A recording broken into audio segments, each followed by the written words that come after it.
우리 1페이지부터 있는 가역 반응하고 동적 평형 여기부터 이제 시작을 할 건데요. 일단 이 전체적으로 4단원의 그냥 내용들을 간단하게 얘기하면 힘들어. 1단원에 있었던 우리 몰롱도 부분하고 양적인 관계 부분, 그 부분도 꼭 알고 계셔야 되고요. 그 다음에 통합과학 때 나왔었던 그 물질대사와 효소 부분 기억하시나요? 물질대사와 효소 부분? 그런 부분이 있었다는 정도는 알겠지, 그치? 그냥 뭐 활성화 에너지, 뭐 반응 속도, 뭐 이런 거 관련된 거 아마 있었을 거예요. 그죠? 기억이 안 나는지는 모르겠는데 그래서 그 부분도 조금 알고 계시면은 좀 더 도움이 될 거고요. 그래서 오늘은 그냥 가역 반응하고 비가역 반응, 요 동적 평형 부분하고 그 다음에 그냥 물의 자동 이온화 부분 해서 두 가지만 딱 할 거예요. 두 가지만 두 챕터 하고 다음 주에 산과 염기 중화 반응하고 그 다음에 산화환원하고 그 다음에 열출입하고 하면 끝. 자, 가역 반응하고 비가역 반응. 우리 일반적으로 화학 반응식 쓸 때 화학 반응식을 쓰게 되면 왼쪽에다가 반응물 얘네들 쓰고 오른쪽에다가 생성물 해가지고 여러 가지를 쓰면 전화를 왜 안 받아요? 잘 잤어요? 반응물하고 생성물을 각각 왼쪽하고 오른쪽에다 쓰면 일반적으로는 화살표 한쪽 방향 화살표로 써가지고 반응물이 생성물로 진행이 된다, 뭐 변화가 일어난다 해서 반응물이 사라질 때 생성물이 만들어지는 이런 걸 가지고 반응식이라고 했잖아요, 그죠? 근데 여기서 이제 우리가 배우는 가역 반응이라고 하는 거는 오히려 거꾸로 이제 생성물이 반응물로 작용하고 반응물이 생성물이 되는 그런 반응도 일어난다는 거예요. 그래서 여기를 양쪽 화살표로 이렇게 나타내기도 합니다. 그래서 이렇게 양쪽에 화살표를 써놓은 경우에는 일반적으로 그냥 반응물이 생성물이 되는 반응도 일어나지만 생성물이 다시 반응물이 되는 역반응도 일어난다, 이렇게 생각하시면 되고요. 이때 요 하얀색 화살표 방향을 가지고 정반응, 그리고 핑크색을 가지고 역반응, 이렇게 얘기를 합니다. 그래서 정반응하고 역반응이 같이 일어나는 반응, 요걸 가지고 가역반응이라고 하고, 이 가역반응이라고 하는 게 역반응하고 정반응이 항상 막 일어나느냐, 그게 아니라 특정한 조건에 따라서 어떤 조건을 만족하면 정반응이 더 잘 일어나고 어떤 조건을 만족하면 역반응이 더 잘 일어나고 이렇게 조건에 따라서 조금씩 달라진다라는 겁니다.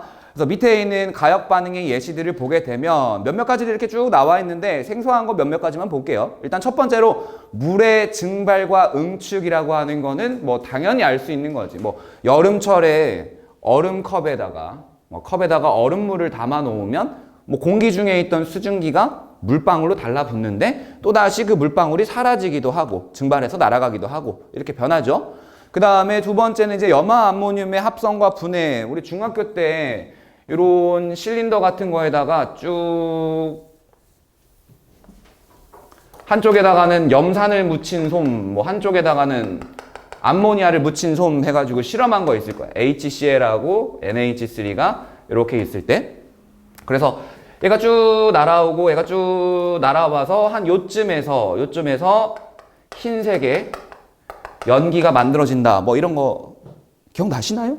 뭐 했었던 것 같은데. HCl하고 NH3가 만나면 얘 둘이 만나서 NH4Cl이라고 하는 염화 암모늄을 만들어내는데 이 염화 암모늄이 뭐다? 흰색의 연기가 되는 물질이다. 근데 이 녀석을 조건을 조금 바꿔서 가열을 해주게 되면 NH4Cl이 다시 HCl하고 NH3로 분해가 되는 반응이 일어난다. 그러니까 정반응으로도 일어나지만 역반응으로도 일어난다. 그러니까 가역 반응이다 라고 보면 되고, 그 다음에 푸른색 염화 코발트 종이, 이것도 초등학교 때 많이 봤지. 염화 코발트 COCl2라고 하는 애가 6분자의 물이랑 만나면, 즉 물에 닿으면 염화 코발트에 6분자의 물이 둘러싸면서, 지금 여기다가 그냥 점 이렇게 하나 썼는데 요거는 이제 둘러싸고 있다, 수화되었다 라고 생각하시면 돼요. 그래서 6분자의 물이 수화된 염화 코발트가 만들어지는데 요 녀석이 바로 붉은색을 띈다. 그래서 이 붉은색을 띠는 염화 코발트 종이를 가지고 가열을 해주게 되면, 드라이기로 쭉 가열해주게 되면 요 물이라고 하는 애가 증발해서 날아가겠죠? 증발해서 날아가면서 다시 푸른색의 염화 코발트 COCl2로 만들어진다. 이렇게. 그래서 얘도 가역 반응이다. 이렇게 보시면 되고요. 그 다음에 황산구리 오수화물의 분해와 생성. 그러니까 일반적으로 우리 CuSO4라고 하는 황산구리를 물에다가 집어넣게 되면 얘가 이온 결합을 하고 있기 때문에 Cu2 플러스하고 뭐 SO4 E- 이렇게 이온화한다. 뭐 이렇게 배웠죠? 그지? 그래서 요 녀석이 물에 녹아 있으면 수용액이 푸른색을 띈다. 이렇게 얘기를 했었어. 그치? 이렇게 얘기를 했었는데 사실은 어떤 거냐면 이 CuSO4라고 하는 황산구리가 5분자의 물이랑 만나서 CuSO4라고 하는 거에 5분자의 물이 둘러싸는 거예요. 둘러싸는 거예요. 얘도 마찬가지로 수화되는 거야. 그래서 이렇게 황산구리의 오수화물 5개의 물 분자가 둘러싸고 있는 물질 이걸 만들어내는데 요게 푸른색을 띠는 거다. 요게. 그래서 황산구리 오수화물을 가지고 이제 다시 가열을 해주게 되면 황산구리 오수화물이 물을 잃고 흰색의 황산구리 CuSO4로 다시 들어갈 수 있다. 가열을 해주게 되면 역반응이 일어나면서 다시 돌아와 준다. 이렇게 되는 겁니다. 그래서 얘도 가역반응. 그 다음에 제일 많이 나오는 게 석회동굴의 형성과 종유석 석순의 생성 요건데 석회동굴 하면은 이제 CaCO3라고 하는 탄산칼슘 성분 탄산칼슘 성분으로 되어 있죠. 근데 이 탄산칼슘이라고 하는 애가 이산화탄소가 녹아 있는 물에 닿으면 얘네가 CaHCO3-2라고 하는 탄산수소 칼슘이라고 하는 애가 돼요. 탄산수소 칼슘. 이 탄산칼슘이라고 하는 애는 안녕하십니까? 네. 탄산칼슘이라고 하는 애는 이 탄산칼슘이라고 하는 흰색의 고체 물질이죠. 흰색의 고체 물질인데 얘가 이제 탄산수소 칼슘이라고 하는 Ca2 플러스에다가 HCO3-라고 한 이온 2개가 붙어 있는 이러한 이온 결합 물질이 되면서 이렇게 되면서 얘는 이제 앙금이 아닌 그냥 물에 잘 녹는 물질이잖아. 물에 잘 녹는 물질이니까 석회암이 탄산칼슘이 물에 녹아서 사라진다. 그러니까 암석이 있던 곳에 암석이 사라지니까 거기에 이제 구멍이 생기는 거죠. 그 구멍을 가지고 뭐라고 하면 돼요? 석회동굴이라고 하면 되는 거야. 그러니까 지금 이 반응에서의 정반응, 이렇게 오른쪽으로 가는 반응은 석회동굴이 형성되는, 만들어지는 반응이다 라고 생각하시면 되고요. 다시 탄산수소 칼슘에서 이산화탄소가 빠져나오면서 탄산칼슘이 만들어지게 되면 다시금 암석이, 돌덩어리가 만들어지는 거잖아. 돌덩어리가 만들어지는 거니까 이때 요 반응, 역반응이 되겠죠? 이 역반응은 종유석이나 석순이 자라는 반응이다 라고 생각하면 되겠죠. 그래서 종유석은 이렇게 위에서 아래로 이렇게 자라는 애고 석순은 밑에서 위로 이렇게 자라는 애고, 그지? 그래서 얘네 둘이 만나게 되면은 이렇게 기둥 형태로 만들어지기도 하죠. 이거를 각각 이름을 종유석, 석순, 석주 이렇게 얘기하지. 위아래가 만나서 석주가 되고 위에서 내려오는 거 종유석, 아래에서 위로 올라가는 거 석순. 그냥 그렇게 알고 계시면 되겠죠. 그래서 석회동굴의 형성과 종유석, 석순의 생성도 가역 반응이다. 가역 반응이다. 그래서 여기 동굴 들어가 보면은 일반적인 석회동굴은 거의 되게 들어가자마자 되게 축축한 느낌 나죠. 습하기도 하고 위에 물이 있기 때문에 그런 거고 이산화탄소도 같이 녹아있는 물이 있기 때문에 석회동굴이 만들어진다 이렇게 보시면 되고요. 뒤로 넘어가 보면 이제 비가역 반응에 대해서 나와 있는데 비가역 반응은 그냥 한마디로 정의하기는 좀 어렵고요. 비가역 반응은 화학원에서 얘기하는 건 비가역 반응 역반응이 거의 일어나지 않는 반응.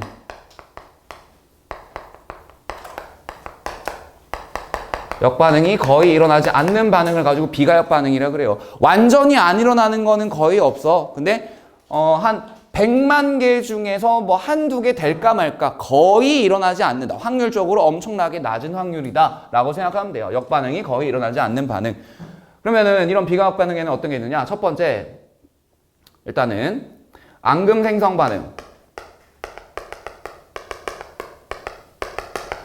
이 앙금 생성 반응이라는 거 대표적으로 우리 중학교 때 했던 거 AgNO3라고 하는 질산은 수용액에다가 NaCl 염화나트륨 수용액을 떨어뜨리는 순간 Ag하고 Cl이 달라붙어서 흰색의 앙금을 만들어버리고 그 다음에 NaNO3라는 애를 만든다. 이렇게 되는데 요 흰색의 AgCl이라는 앙금 Ag 플러스하고 Cl 마이너스의 이온 결합 물질인데 요 AgCl이라고 하는 애가 앙금이 되는 이유, 물에 잘 녹지 않는 이유는 뭐예요? Ag하고 은하고 너무 강하게 결합하고 있으니까 물에 녹더라도 얘네가 떨어지거나 하지 않는다는 거지. 우리 이온 결합 물질은 원래 NaCl 이렇게 있으면 Na가 플러스 띄고 있고 Cl이 마이너스 띄고 있는데 물에서 H2O에 요 H가 부분적인 양전화, 산소가 부분적인 음전화를 띄고 있으면서 Na 플러스랑 요 산소 간에 막 이렇게 끌어당기는 인력이 생기고 그러다 보니까 양이온과 음이온이 각각 물 분자에 둘러싸이면서 떨어지고 나오는 거란 말이야. 그죠? 그렇게 배웠었죠? 근데 AgCl이라고 하는 건 강하게 결합하고 있기 때문에 떨어져 나오지 않고 그냥 지들끼리 결합한 채로 앙금이 되어 있는 거야. 그러다 보니까 역으로 진행되기 위해서는 이 강하게 붙어있는 결합을 끊어내야 되는데 그러려면 에너지가 엄청나게 많이 필요하겠지. 그래서 역으로 진행되지 않는다라고 생각하시면 돼요. 에너지가 많이 필요하기 때문에. 그 다음에 뭐 두 번째, 연소 반응. 연소 반응의 대표적인 거, 메테인이 산소 기체와 만나서 이산화탄소가 만들어지고 물 만들어지는 거, 요것도. 자, 근데 얘도 보면은 열 에너지하고 빛 에너지가 어마어마하게 많이 나오죠? 그러면은, 자, 역반응이 진행되려면 이렇게 돼야 되겠지. 이산화탄소하고 물 분자 두 개랑 많은 열과 빛이 다시 만나야 거꾸로 갈 수가 있는 건데, 이 열과 빛이라고 하는 건 항상 퍼져나가는 성질이 있잖아. 열은 저기 온도가 낮은 쪽으로 퍼져나갈 거고 빛도 끊임없이 퍼져나갈 거고, 그지? 그러면 이런 열 에너지나 빛 에너지가 다시 들어오지 않는 한은 거꾸로 가기가 힘들죠. 그래서 역반응이 잘 일어나지 않는다라고 생각하면 되고, 그 다음에 세 번째, 여기가 조금 어려울 수도 있어. 강산과 강염기의 중화 반응. 강한 산과 강한 염기의 중화 반응. 뭐 대표적으로 강한 산 하면은 HCl 이런 게 있고, 강한 염기 하면은 NaOH 수산화 나트륨 이렇게 있는데, 강한 산하고 강한 염기가 중화 반응하는 거 반응식 써보면 HCl하고 NaOH가 만나서 NaCl이라는 염과 H2O 물이 만들어진다. 이렇게 돼 있는데 이 부분은 사실 화학2에서 화학 평형이라고 하는 부분에 대해서 좀 더 배운 다음에 하는 게 맞는 것 같아서 그냥 이 정도로만 알고 계시면 돼요. 강한 산하고 강한 염기가 중화 반응을 하게 되면, 이 반응은 가역 반응이 아니다. 비가역 반응이다. 정말 그냥 간단하게 얘기하면 이런 거지. 우리 뭐 탄산과 같은 H2CO3 요 녀석은 약한 산이기 때문에 H2CO3가 만약에 100개가 있으면 이 100개 중에서 한 30개 정도는 H 플러스 2개와 CO3 E- 이렇게 분해가 되는데, 뭐 한 나머지 또 30개 정도는 H 플러스 하나만 떨어져 나오고 HCO3- 이렇게 나오는데, 나머지 40개는 그냥 H2CO3 이런 형태로 있어요. 그러니까 산이라고 해서 무조건 다 H를 다 떨어뜨리는 게 아니라 일부만 떨어뜨리거나 아예 안 떨어뜨리거나 할 수 있다는 거야. 약한 산으로 작용하는 경우에는. 그런 경우에는 이런 형태나 이런 형태가 다 안정적으로 존재할 수 있으니까 덜 떨어져 나오는 데도 있는 건데, 강한 산이나 강한 염기는 무조건 다 떨어져 나가기만 하니까 다시 거꾸로 붙는 현상은 안 일어난다 라고 생각하시면 돼요. 그 다음에 네 번째, 기체가 발생하는 반응.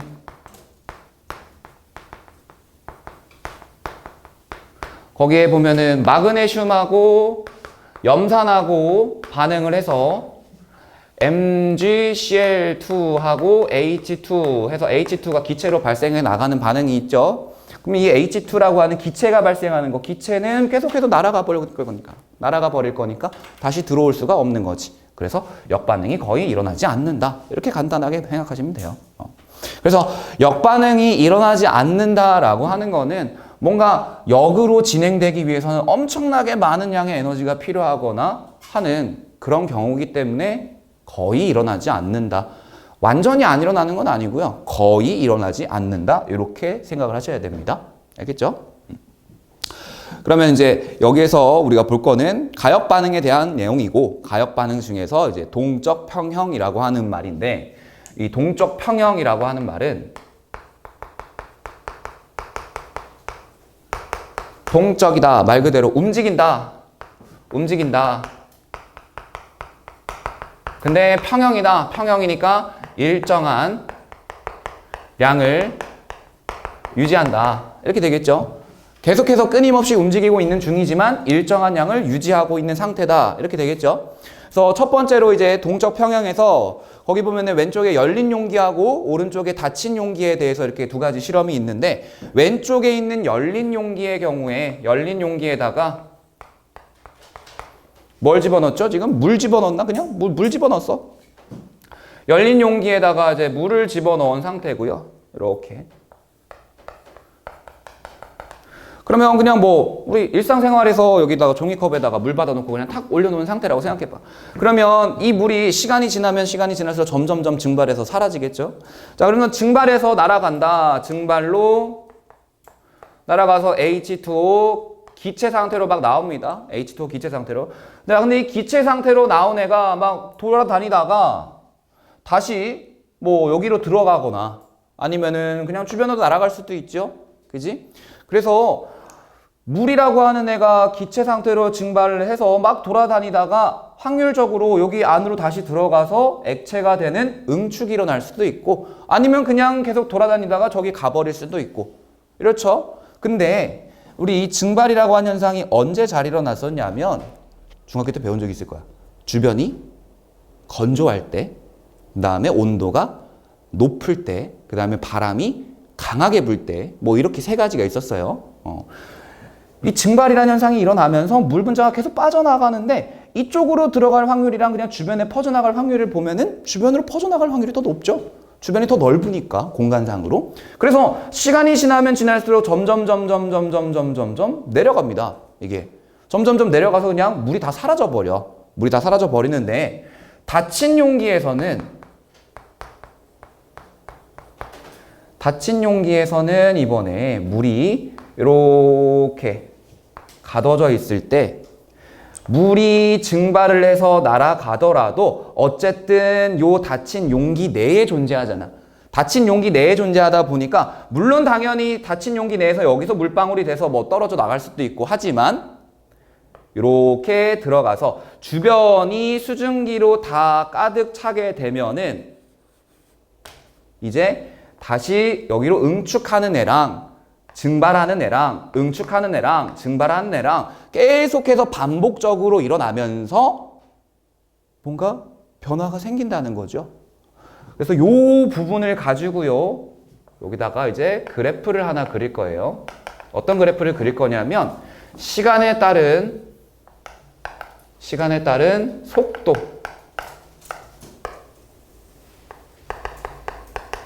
어떤 속도냐면은 이제 뭐 증발하는 속도면 증발하는 속도, 다시 물 분자가 들어가서 응축하는 거면 응축하는 속도, 이렇게 두 개를 나눠서 그릴 거예요. 자, 일단은 첫 번째로 증발하는 속도를 생각해 보면, 증발 속도는 뭐에 영향을 받냐면, 아까 온도에 영향을 받는다 그랬고요. 그 다음에 뭐 바람의 세기에 영향을 받는다 그랬고, 주변의 습도에 영향을 받는다 그랬잖아. 그지? 근데 여긴 뭐 습도는 뭐 그렇다 치고, 바람? 뭐 닫힌 용기니까, 닫아놓은 용기니까 바람이 불진 않을 거고, 그러면 오로지 온도에 따라 달라지겠네요. 그지? 온도. 자, 이 증발 속도는 온도에 따라서만 달라진다. 그러니까 온도가 같으면 계속해서 증발 속도는 일정하게 유지가 됩니다. 그래서 증발하는 속도를 그래프로 나타내면 증발하는 속도는 계속 일정하게 이렇게 나타납니다. 증발 속도.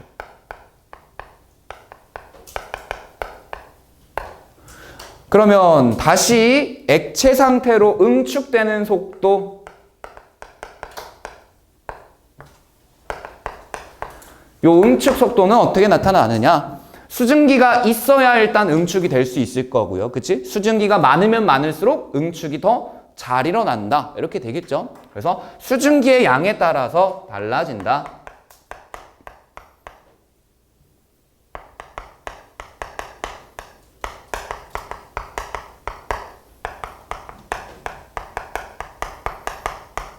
수증기의 양에 따라 달라진다. 그러면 처음에는 수증기가 없었으니까 그냥 물만 집어넣어서 수증기가 아예 없었으니까 얘는 응축 속도가 제로였다가 시간이 지나면 지날수록 증발을 계속해서 여기에 수증기가 쌓이게 되겠죠. 수증기가 점점점 쌓이니까 응축되는 속도가 점점점 빨라진다 보면 되겠죠. 그래서 응축되는 속도가 점점점 빨라져. 점점점 빨라지다가 증발하는 속도랑 같아지는 시점이 생기겠네요. 자, 그럼 이 같아지는 시점부터 생각해보자. 증발로 100개가 수증기가 되고 응축으로 100개가 다시 물이 되면 수증기의 양의 변화는 없지. 근데 수증기의 응축되는 속도는 양에 따라 달라지는 건데 수증기의 양이 이제 더 이상 변화가 없는 상태가 돼버린 거잖아. 그러면 증발하는 속도하고 응축되는 속도하고 같아진 채로 계속 일정하게 유지가 되겠죠. 맞아요? 이때를 가지고 뭐라 그래? 동적 평형 상태라고.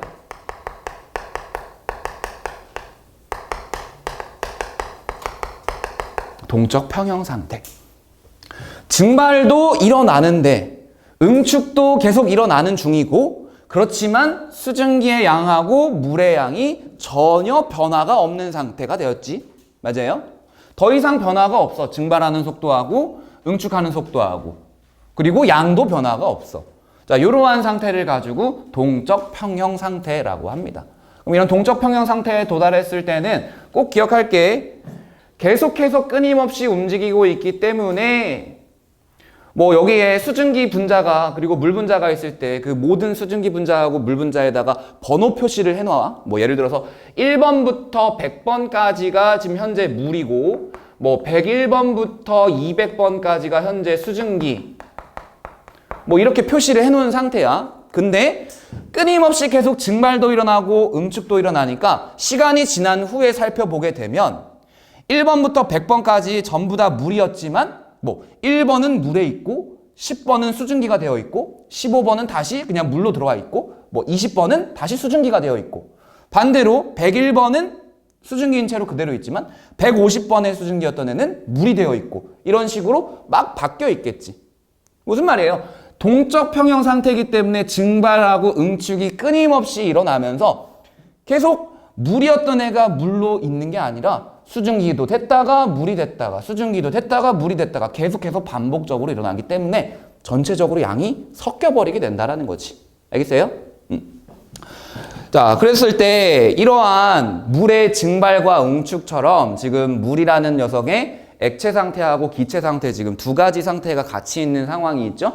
이렇게 두 가지 상황, 물질의 세 가지 상태 중에서 두 가지 이상의 상태가 같이 있는 상태를 가지고 상평형이라 그래요. 상평형. 그래서 밑에 있는 상평형 내용 간단하게 보면 세 가지 상태 중에 두 가지 이상의 상태가 동적 평형을 유지하는 것을 가지고 상평형이라고 하고요. 이때의 상평형은 지금 예를 든 게 고체하고 액체하고 기체지만 기체하고 고체 사이에도 있을 수 있고요. 고체하고 액체 사이에서도 있을 수 있고요. 여러 가지 어쨌든 두 가지 상태가 이상이 공존하고 있는 거. 물론 세 가지 상태가 공존하고 있는 그런 상평형도 있어요. 저 친구 이제 핸드폰 뺏어야 돼. 저 친구 이제 또 영상 보고 또 하겠지 또. 아유 진짜. 자, 그래서 이렇게 두 가지의 평형에 대해서 봤고요. 그다음 세 번째 이제 용해 평형 있는데 용해 평형과 관련해 가지고 또 다시 이제 용해 평형과 관련해서 또 다시 여러 가지 좀 용어를 정해야 되는 게 있어요. 용해 평형이라고 하는 거는 말 그대로 이제 용해되는 반응, 물질이 용해된다라고 하는 거는 뭐 용매에 녹아 들어간다.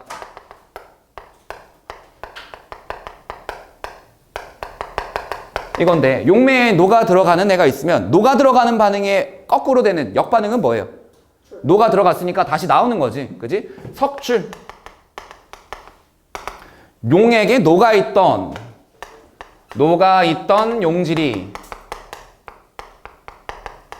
고체 상태로 나오는 거. 그죠? 이게 용해 평형이에요. 뭐 예를 들어서 화학 반응식으로 쓴다 그러면 이거지. 어떤 물질의 고체 상태였던 애가 물에 녹아 들어가서 수용액 상태 AQ가 되고 AQ 상태 수용액 상태였던 애가 다시 고체 상태로 나오는 거. 요걸 가지고 용해 평형 반응이다 라고 하면 되겠죠. 뭐 여기다가는 이제 뭐 화학식만 쓰면 되는 거지. 뭐 예를 들면 설탕이면은 설탕의 화학식 C12H22O11의 고체가 C12H22O11의 수용액이 된다. 그리고 다시 수용액이 고체가 된다. 그지? 정반응이 용해 반응, 역반응이 석출되는 반응. 이렇게 되겠죠? 그러면 이것도 실험으로 한번 확인을 해보면 처음에 용기 내에, 비커 내에 아무것도 넣어놓지 않고 그냥 물만 집어넣어주는 거야. 물만. 자, 물만 넣어줍니다. 물만. 이 물만 넣어준 상태에서 여기에다가 내가 설탕을 이제 집어넣는 거야. 처음에 이제 설탕 고체를 가지고 집어넣게 되면 여기에 이제 반응을 봤을 때 여기 반응물만 존재하고 지금 여기 녹아있는 애는 없는 거지. 그지? 그러면 초기에는 설탕을 집어넣었을 때 용해되는 속도하고 석출되는 속도하고 비교를 해보면 당연히 용해된 애가 없으니까 석출될 리가 없지. 그러니까 초반에는 용해되는 속도가 빨라요. 그러니까 녹아 들어가는 속도가 더 빠르다는 거지. 녹아 있는 애가 없으니까. 근데 시간이 지나면 석출되는 속도가 점점점 어떻게 될까? 녹아 있는 양이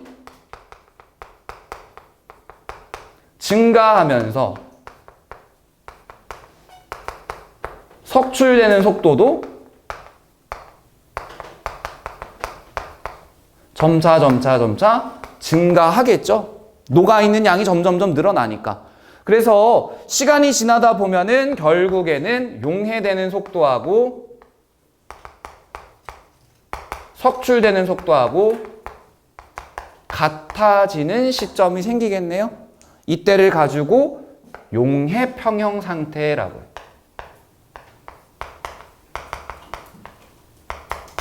그럼 여기서도 녹아 들어가는 양이랑 녹아 있던 애가 석출되는 양이랑 똑같잖아.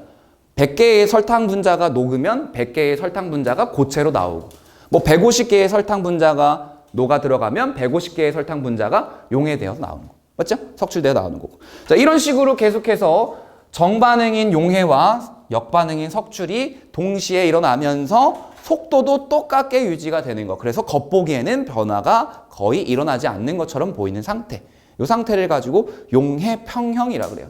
그러면 이 용해 평형 상태의 용액을 가지고 생각을 해보자.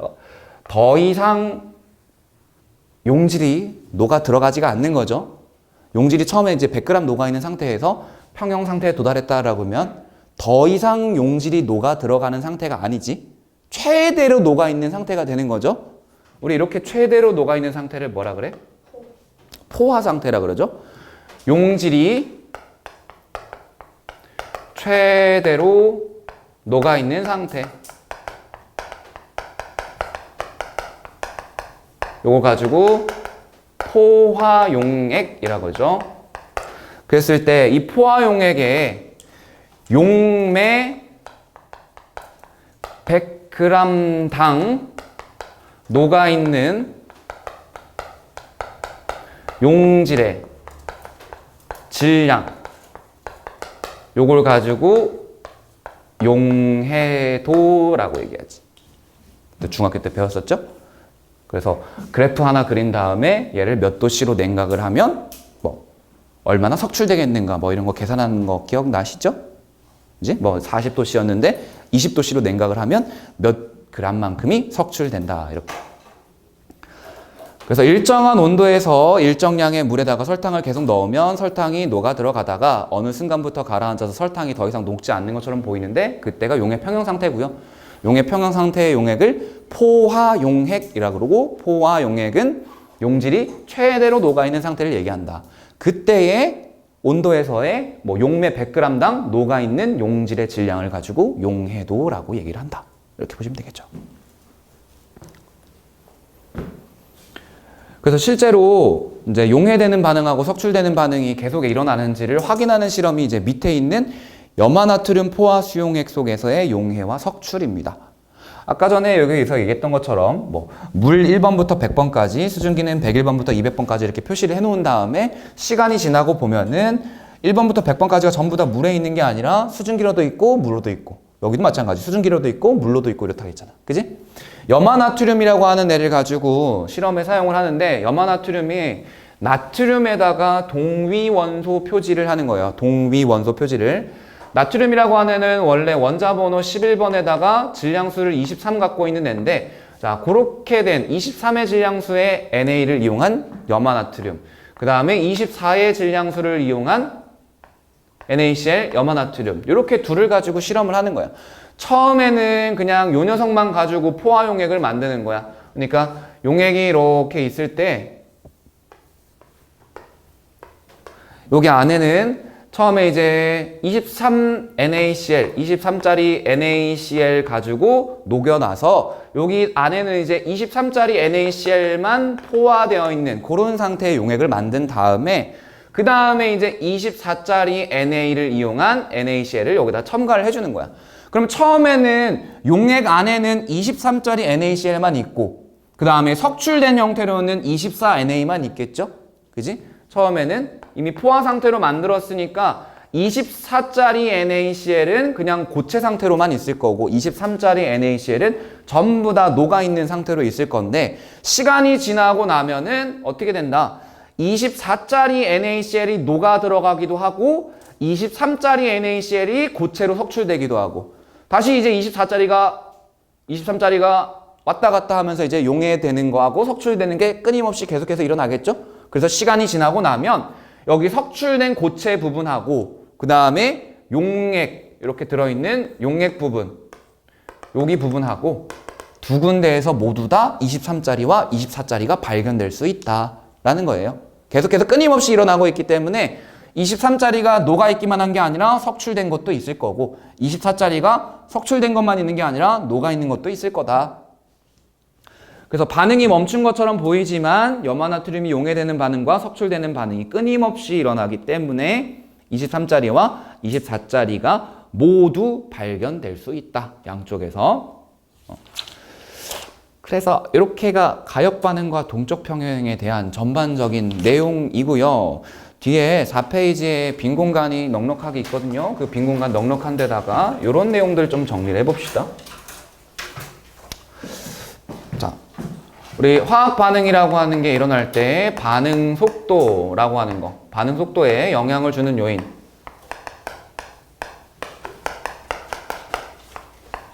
반응 속도에 영향을 주는 요인이 여러 가지가 있어요. 그 중에서 이제 첫 번째, 자, 반응 속도라고 하는 거는 반응의 빠르기를 얘기하는 건데, 우리 반응이 진행된다라고 하는 거는 반응이 진행되기 위해서 필요한 최소한의 에너지가 있었어요. 최소의 에너지. 이 반응이 일어나는데 필요한 최소의 에너지를 가지고 우리 이렇게 썼을 거야. EA라고 해서 활성화 에너지.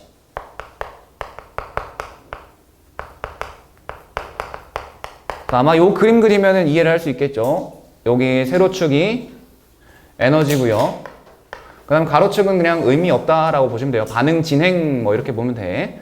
이제 반응물의 에너지가 이렇게 있고 생성물의 에너지가 이렇게 있을 때 여기가 이렇게 볼록 이렇게 이런 그림 봤었죠? 그랬을 때 반응물이 현재 가지고 있는 에너지와 에너지 변화 그래프에서 최대치 지점 요 지점까지의 에너지 값 요걸 가지고 우리가 활성화 에너지라고 했어요. 반응이 진행되려면 최소한 이 언덕만큼은 넘어가야 반응물이 생성물로 넘어갈 수 있기 때문에 자, 그래서 이렇게 활성화 에너지라고 하는 게 있는데 이 활성화 에너지라는 거는 쉽게 생각하면은 그거예요. 반응이 일어난다라는 거는 기존의 화학결합이 깨지고 새로운 화학결합이 만들어진다. 이렇게 보면 되겠지? 기존에 있던 결합을 깨기 위해서 요만큼의 에너지가 필요한 거예요. 기존의 결합을 깨기 위해서 요만큼의 에너지가 필요한 거야. 그러면 내가 이 물질한테다가 에너지를 많이 가해줘 놓으면 당연히 활성화 에너지만큼을 갖고 있는 애들이 많아질 거 아니야. 내가 에너지를 많이 넣어주면 그러면 반응이 더 빠르게 잘 일어날 수 있겠죠? 그지? 활성화 에너지만큼 있으면 되는데 내가 에너지를 넣어주는 거야. 그러면은 걔네들은 반응이 잘 일어날 수 있을 거니까. 그지? 에너지를 넣어준다라는 거 주로 열 에너지 형태로 넣어줘요. 온도가 높을수록 속도가 빠르다. 주로 온도가 높을수록 속도가 빨라져요. 온도가 높을수록. 그 다음에 두 번째, 화학 반응이 일어난다라는 거는 화학 물질과 물질이 이제 어쨌든 만나야지 일어날 수 있는 거잖아. 그죠? 그럼 물질과 물질이 만나서 충돌해서 반응을 일으킬 확률적으로 생각을 해보면 당연히 물질이 많이 있으면 많이 있을수록 충돌 확률도 커질 거고 반응이 더 잘 일어나겠죠. 그래서 농도가 높을수록 빠르다. 크게 보면 이렇게 두 가지예요. 그 다음에 뭐 더 나아가면은 이런 거 있죠. 표면적이 넓을수록 맞닿는 면적이 넓으니까 더 반응이 빠르게 일어날 수 있다. 이런 거야.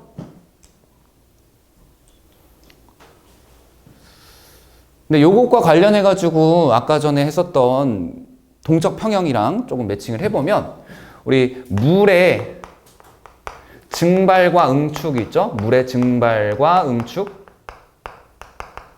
그러면은 물의 증발하는 속도, 그 다음에 물의 응축하는 속도, 증발 속도하고 응축 속도가 있으면 이 증발하는 속도는 여기다 대입하면은 물의 온도가 높을수록 빠를 거고 물의 농도가 높을수록 빠르고 물의 표면적이 넓을수록 빠르다 뭐 이렇게 되겠지. 그죠? 근데 물의 온도가 높을수록 빠르다는 그렇다 치는데 물의 농도? 물은 순수하게 한 가지 물질만 있으니까 농도가 그냥 100%죠 계속. 그치? 그렇기 때문에 이 물의 증발이라고 하는 거는 농도 같은 거와는 관계없이 오로지 얘는 온도에 따라서만 달라지는 거예요. 아까 그래서 물의 증발 속도 그릴 때 그냥 일자로 이렇게 쭉 그렸지. 그 이유가 이 물의 증발 속도는 오로지 온도에 따라 달라지기 때문에.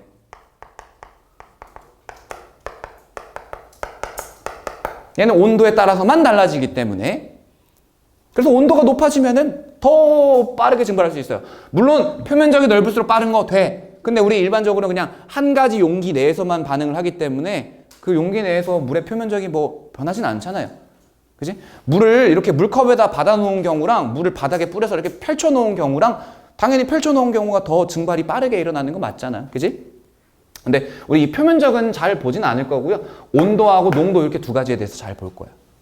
그 다음에 응축되는 속도. 응축되는 속도는 이제 뭐예요? 수증기가 물로 들어가는 경우가 되는 거잖아. 그지? 그럼 이 수증기라고 하는 거는 공기 중에 있는 거잖아. 공기 중에 있으니까 공기 중에는 다른 기체 성분들도 많이 있겠지. 다른 기체 성분들 중에서 수증기가 얼마나 많으냐에 따라서 응축되는 속도가 결정되는 거기 때문에 이 응축 속도는 수증기의 농도, 다르게 얘기하면 수증기의 양에 따라서 달라진다. 이렇게 정리가 되는 거예요. 그래서 아까 그래프 그린 게 이런 형태가 되는 거지. 증발 속도는 계속해서 일정한데 응축되는 속도는 증발이 일어남에 따라서 수증기가 점점점 많아지니까 응축되는 속도가 점점점 빨라지다가 일정해진다. 이렇게. 그죠? 이렇게. 근데 일반적인 화학 반응 같은 경우에는 농도에 따라서 달라질 거예요. 뒤에 가면은 이런 반응 하나 나올 거야. NO2라고 하는 애가 있어. 이산화질소 두 개가 사산화 이질소라고 하는 N2O4가 되는 반응. 이렇게 있어요. 요 NO2라고 하는 애가 약간 젓갈빛을 띠는 젓갈색의 기체 성분인데 NO4는 무색의 물체예요. 무색의 기체. 그럼 이 NO2가 두 개가 N2O4가 되는 반응. 뭐 이렇게 일어난다라고 해보자. 여기서는 이제 중요하게 봐야 되는 게 이런 거예요. 농도에 따른 반응 속도. 요거 일단 하나 봐야 되고요. 그 다음에 두 번째로는 얘하고 얘가 반응을 할 때 지금 2대 1의 반응비로 반응을 하잖아요. 그죠? 반응하는 비.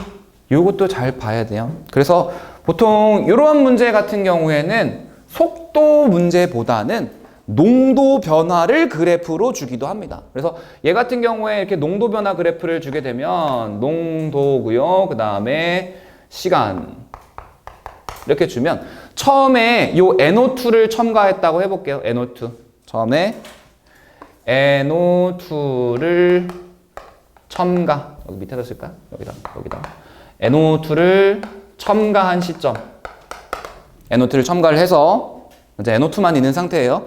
그럼 NO2만 있으니까 정반응이 일어날까요? 역반응이 일어날까요? 당연히 정반응이 일어나겠지. 정반응만 일어나겠죠. 얘놈만 있으니까. 그럼 정반응이 일어나면 NO2가 N2O4가 되니까 점점 NO2의 농도가 낮아지겠죠? 자, NO2의 농도가 낮아지는 그래프를 하나 그립시다. NO2의 농도가 점점 낮아질 겁니다. 요거 NO2 점점 낮아져. 자, 점점 낮아짐에 따라서 N2O4가 만들어지네. N2O4가 만들어지니까 N2O4의 농도가 점점 증가하겠죠. 점점 증가합니다. 이렇게 점점 증가해. 자, 근데 여기서 잘 보셔야 될 게 어떤 거냐면 NO2와 N2O4는 반응하는 비가 2대 1이기 때문에 NO2의 농도가 감소한 양과 N2O4가 생성된 양이 비율이 2대 1로 계속 유지가 되면서 그래프가 변해야 돼요. 계속해서 이렇게. 2개 사라질 때 1개 만들어지니까 2개 내려가면 1개 올라가는 거지, 농도가. 그래서 시간이 쭉 지나다 보면은 NO2 점점 감소할 거고, 그 다음에 N2O4 점점 증가할 거고, 그러다가 여기 어디선가에서 어떻게 되겠어?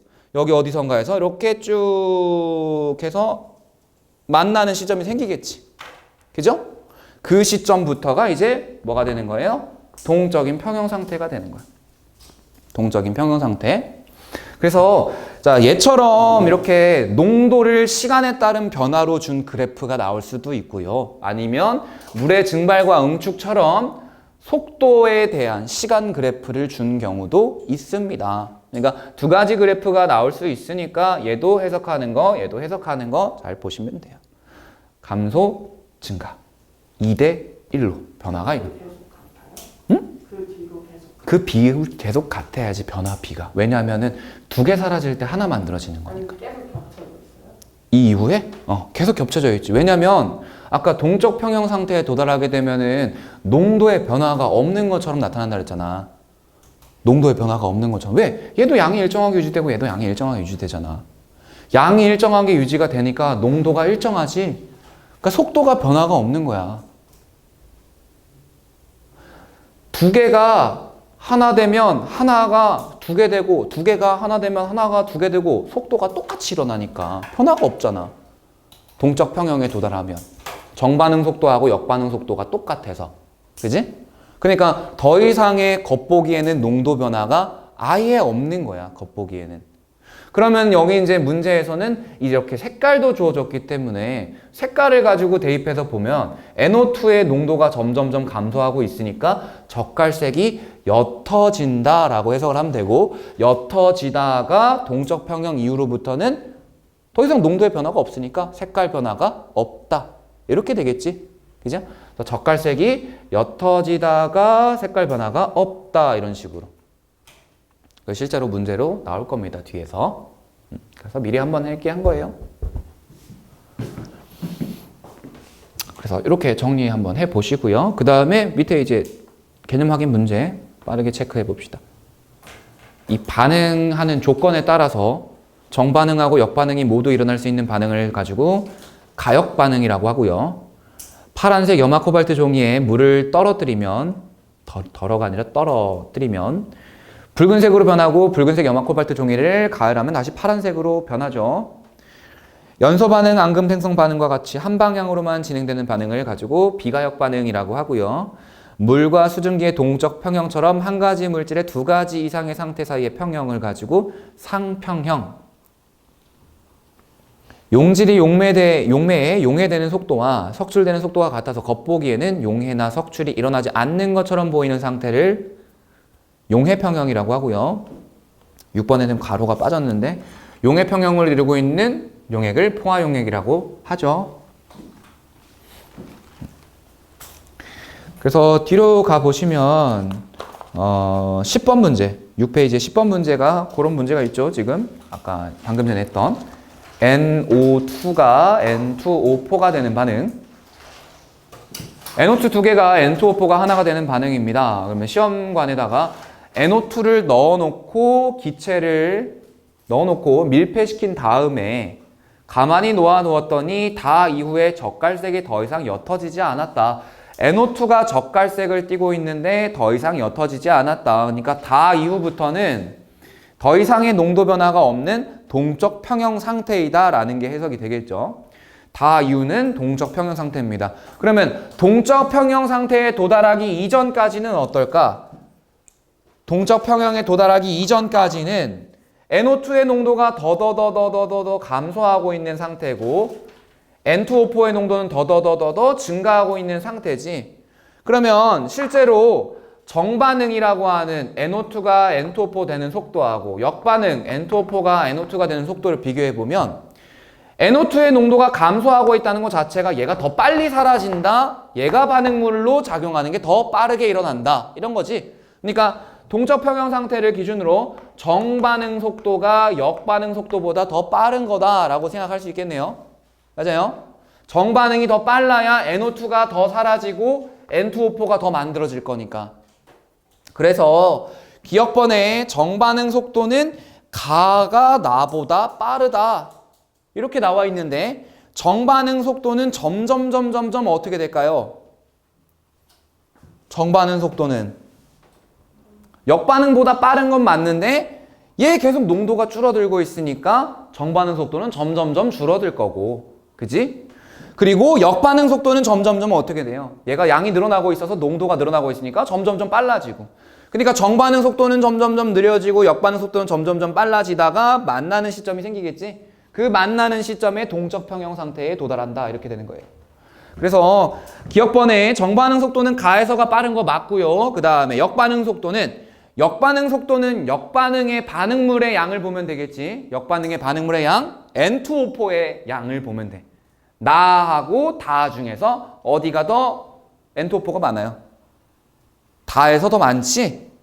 그지? 그러니까 역반응 속도는 다가 더 빠른 거 맞고요. 디귿번 다에서 NO2의 몰 농도는 일정하다.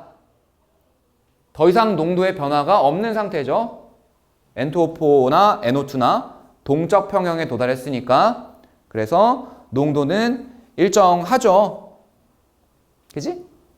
정답은 5번이 되겠네요. 그 물체의 양을 잘 보시고요. 어쨌든 온도가 변하면 변할수록 속도도 변할 거고 농도가 변할 때 속도도 변합니다. 근데 이 문제는 지금 일정한 온도의 밀폐 용기에서 했기 때문에 온도에 의한 요인은 안 볼 거고 오로지 농도, 물질의 양을 가지고 속도를 찾아낼 거야. 처음에는 NO2가 많으니까 NO2가 N2O4 되는 속도가 더 빠를 거고, 시간이 지남에 따라서 N2O4는 점점 늘어나니까 역반응 속도가 빨라지고 NO2는 점점 감소하니까 정반응 속도는 느려지고, 그러다가 둘이 같아지는 시점이 생기면 그게 동적 평형 상태가 된 거다. 이렇게 판단하시면 되겠죠. 그리고 잠깐 쉬죠, 그러면? 누가 되게 한숨을 크게 쉬는데. 자, 시작할까요? 네? 왜? 지금 10분 넘게 쉰 것 같은데요?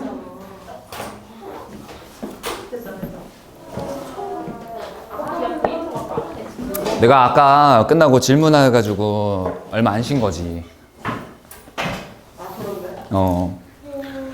자, 24번을 보면은 조금 유형이 색다르죠. 뭐 이상한 진공이 있고요, 수은이 있고요, 물도 있고요, 높이 H도 있고요, 뭐 이렇게 있는데 자꾸 중학교 거 꺼내서 미안하지만 중학교 거 한 번만 더 꺼낼게요. 토리첼리라고 기억나세요? 토리첼리라고 아저씨 이름인데. 토리첼리라고 기억이 안 나세요? 김성래 쌤이 안 알려줘. 아니야. 자, 토리첼리가 어떤 사람이냐면 여기에 이렇게 여기 수조에다가 수은 있지, 수은 액체 수은을 가지고 여기다가 받아 놓은 다음에 액체 수은을 가득 채워놓은 시험관을 여기다가 거꾸로 꼭대기로 이렇게 꽂아놓은 거야. 이렇게 거꾸로 액체 수은이 들어있는 관을 꽂아놓은 거야. 그러면은 처음엔 여기에 액체 수은이 가득 차 있었겠지? 근데 얘가 점점 내려오다가 한 여기쯤 내려오면 이제 멈춰. 더 이상 안 내려와요. 여기 전부 다 액체 수은이 가득 채워져 있는 거야.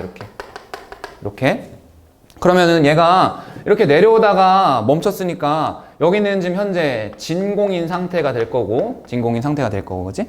그러면은 여기에 있는 수은이 왜 더 이상 내려가지 않고 있느냐? 바깥쪽에서 누르는 대기압이 있겠죠, 대기압. 여기서 이렇게 바깥쪽에서 누르는 대기압이 있어. 원래는 이 대기압만 누르고 있으면 그 압에 의해서 눌려지니까 여기가 이렇게 쭈르륵 올라가야 되지, 그지? 이렇게 쭉 올라가는데 여기서 요만큼의 수은이 누르는 힘이 있기 때문에 더 이상 내려가지도 않고 올라가지도 않고 평형을 이루고 있는 상태가 되는 거잖아요. 그지? 이때 요 수은 기둥의 높이가 76cm 정도 돼요. 그래서 우리가 기억하는 게 이런 거지. 요 면에 대해서 대기가 누르는 압력이랑 이 수은 기둥이 누르는 압력이 같기 때문에 일정하게 유지가 된다. 기억 안 나? 이게 토리첼리의 수은 기둥 실험이고 이걸 가지고 압력 단위를 쓰잖아. 760mm Hg 또는 760토르 이렇게. 배웠어. 쉽지 않는 거. 진짜 안 돼. 중학교 지금 배웠어. 76cm짜리 수은 기둥이 누르는 압력이랑 대기압이랑 같다. 그러니까 뭐냐면 바깥쪽 압력이랑 안쪽 압력이 같기 때문에 더 이상 높이가 변하지 않는다. 그냥 이 정도로 생각하시면 되고요. 그러면 이제 요 그림상에서 처음에 왼쪽에 진공으로 되어 있는 관이 있는데 요 왼쪽에 진공으로 되어 있는 관에 이렇게 U자 형태의 관을 하나 연결해 가지고 또 이쪽도 진공으로 되어 있죠. 이렇게. 처음에는 수은이 양쪽이 똑같이 높이가 같게 이렇게 있는 상태예요. 이렇게. 근데 얘에다가 여기 왼쪽에 물을 집어넣었어. 물을 집어넣었으니까 시간이 지나면 지날수록 물이 증발할 거고, 물이 증발하여 수증기가 되겠죠. 수증기의 양이 점점 증가한다. 이렇게 될 거야. 그지? 그러면 수증기의 양이 증가하니까 수증기도 기체니까 수증기에 압이 생기겠죠? 수증기의 압이. 근데 수증기 양이 점점 늘어나니까 수증기 압도 점점 증가할 거고. 그러면 이때 여기 왼쪽이랑 오른쪽에는 둘 다 진공이었기 때문에 누르는 힘이 없어서 그냥 이렇게 레벨이 똑같이 표면이 똑같은 높이였는데 이제는 왼쪽에 여기에 수증기가 생겨버리니까 수증기가 누르는 압이 생기겠지. 그죠? 그럼 수증기가 누르는 압이 생기기 때문에 수은이 쭈르륵 눌려서 반대편이 올라가게 되는 거지. 그지? 그래서 시간이 지났을 때 요 U자관의 높이를 보게 되면 한쪽은 높아지고 한쪽은 낮아졌잖아. 여기가 한쪽은 낮아지고 한쪽은 이렇게 높아지고. 이렇게. 그럼 이거 어떻게 해석하면 될까? 아까 여기서도 안쪽과 바깥쪽이 누르는 압력이 같다 이랬었지. 그럼 여기도 여기 안쪽과 바깥쪽에서 요만큼의 수은 기둥이 누르는 압력이 서로 같다. 이렇게 되는 거지. 그러면 시간이 지남에 따라서 수증기 압이 점점 증가하니까 이 높이도 점점 증가하겠고, 그지? 나중에 동적 평형 상태에 도달하면은 수증기의 양이 변해 안 변해? 안 변하죠? 일정하게 유지가 되지. 그러니까 수증기가 누르는 압력도 일정하게 유지가 될 거고 이 높이도 일정하게 유지가 된다. 이렇게 되겠죠. 그래서 오른쪽의 그래프를 보면은 시간에 따라서 높이 변화가 점점 증가하다가 일정해지는 이런 형태가 나타나는 거지. 그러니까 여기 이후부터는 수증기의 양이 어떻다?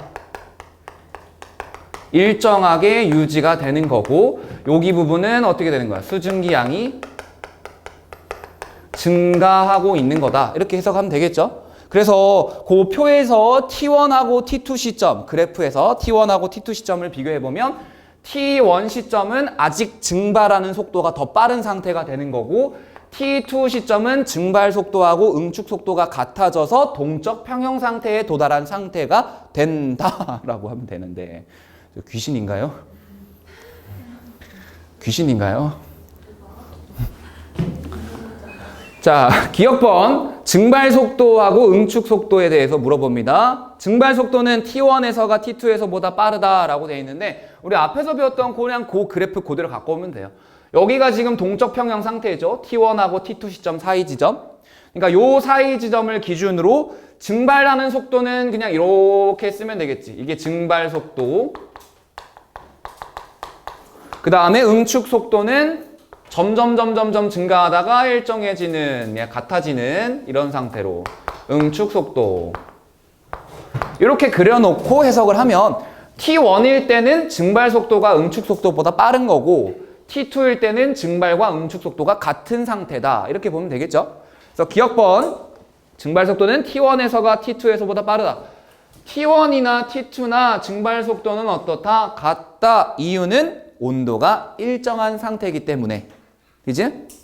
니은번 응축 속도는 T2에서가 T1에서보다 빠르다. T2에서가 T1에서보다 빠르게 나타나죠. T2에서가 수증기량이 더 많으니까. 그 다음에 T2에서 H2O 액체의 질량은 50g으로 유지가 된다라고 했는데 문제에서 처음에 여기다가 물을 집어넣을 때 이 물의 질량이 50g이에요. 그죠? 그지? 그러면 시간이 지나서 수증기가 된 물이랑 액체 상태로 있는 물이랑 합쳐서 50g으로 유지가 되는 거지. 그지? 얘가 얼마고 얘가 얼마인지 모르겠지만 물이 50g인 건 아니죠. 수증기랑 물이랑 더해서 50g이 되는 거고. 그래서 디귿번에는 50g으로 유지가 된다라고 했는데 전체 물의 양, 전체 H2O의 양이 50g으로 유지가 된다라고 하셔야겠죠? 맞나요? 그래서 디귿번은 틀린 보기입니다. 기억번 틀렸고요. 니은번만 맞는 보기. 근데 저 반에 들어가면 수증기가 다시 물이 돼요? 수증기가 다시 물이 되기도 하고 물이 다시 수증기가 되기도 하고 증발이 일어났으니까 수증기가 만들어질 거고 수증기가 만들어졌으니까 응축도 다시 일어나겠지. 근데 초반에는 증발 속도가 더 빠르니까 수증기량이 계속해서 증가할 거고 근데 시간이 지나면 증발 속도하고 응축 속도가 같아지니까 동적 평형으로 유지가 되는 거지. 그죠?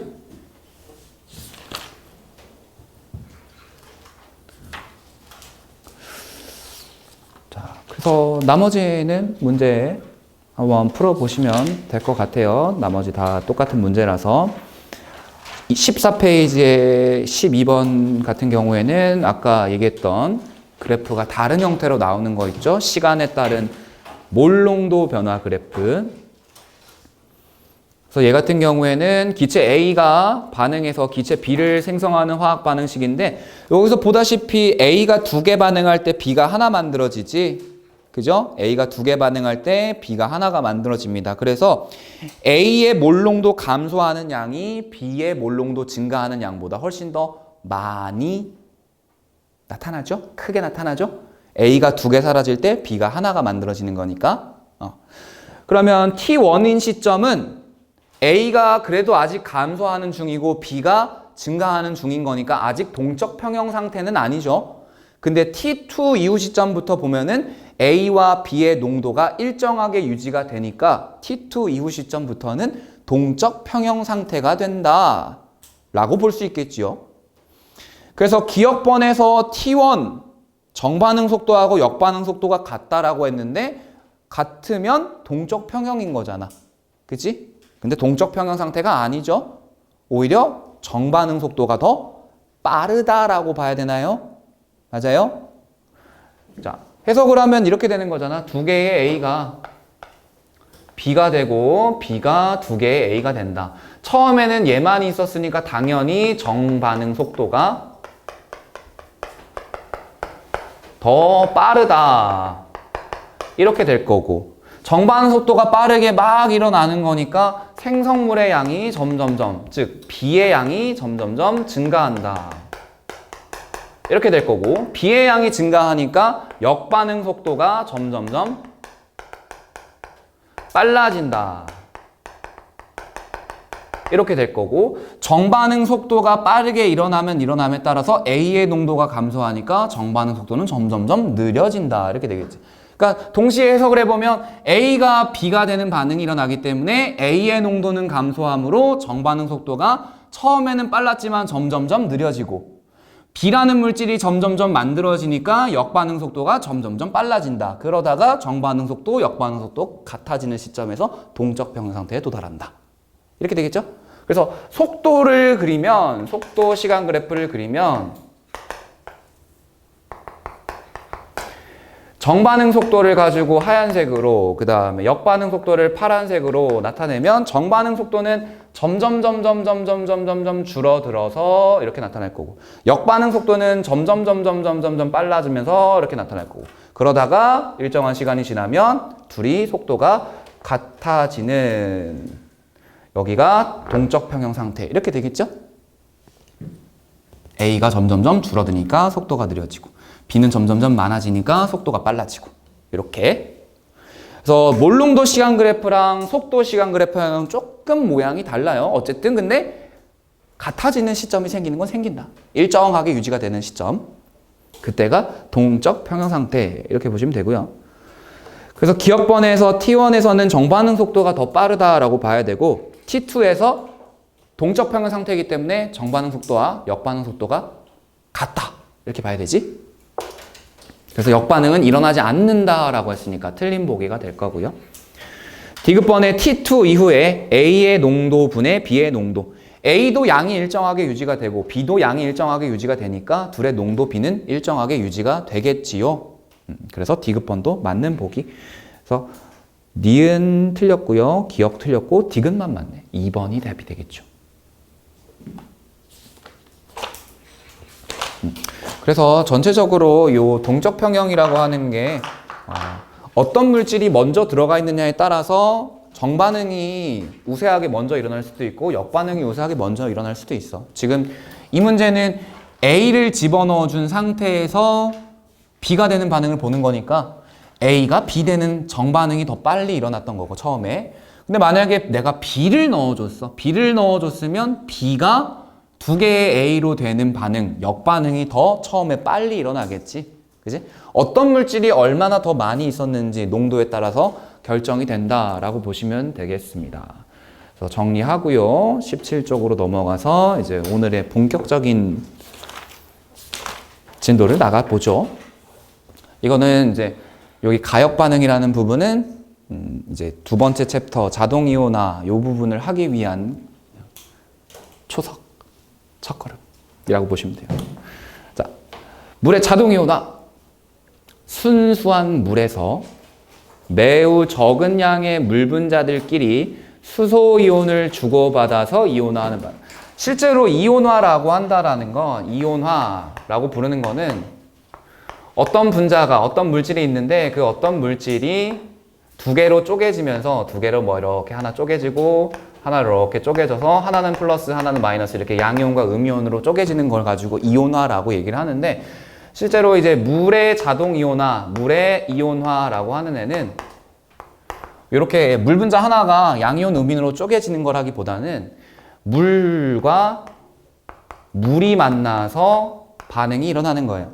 그럼 물하고 물, 요 물이 있을 때 물의 구조식을 잠깐 살펴보면은 비공유 전자쌍이 있고 수소가 이렇게 붙어 있고, 얘도 마찬가지 비공유 전자쌍이 있고 수소가 달라붙어 있고 이렇게 있는데, 극성을 생각해 봅시다. 기억나시죠? 우리 한 달도 안 된, 한 달이네 이제 딱 한 달. 자, 산소가 전기음 송도가 크니까 전자쌍이 산소 쪽으로 끌려가고요. 얘도 마찬가지 산소 쪽으로 끌려가. 그래서 이쪽에 수소는 부분적인 양전하를 띠고 이쪽에 산소는 부분적인 음전하. 얘도 마찬가지 부분적인 양전하 이렇게 띠겠고, 얘도 마찬가지로 산소 쪽으로 전자쌍이 끌려가니까 수소가 부분적인 양전하, 산소가 부분적인 음전하, 얘도 부분적인 양전하 이렇게 띠게 되겠죠.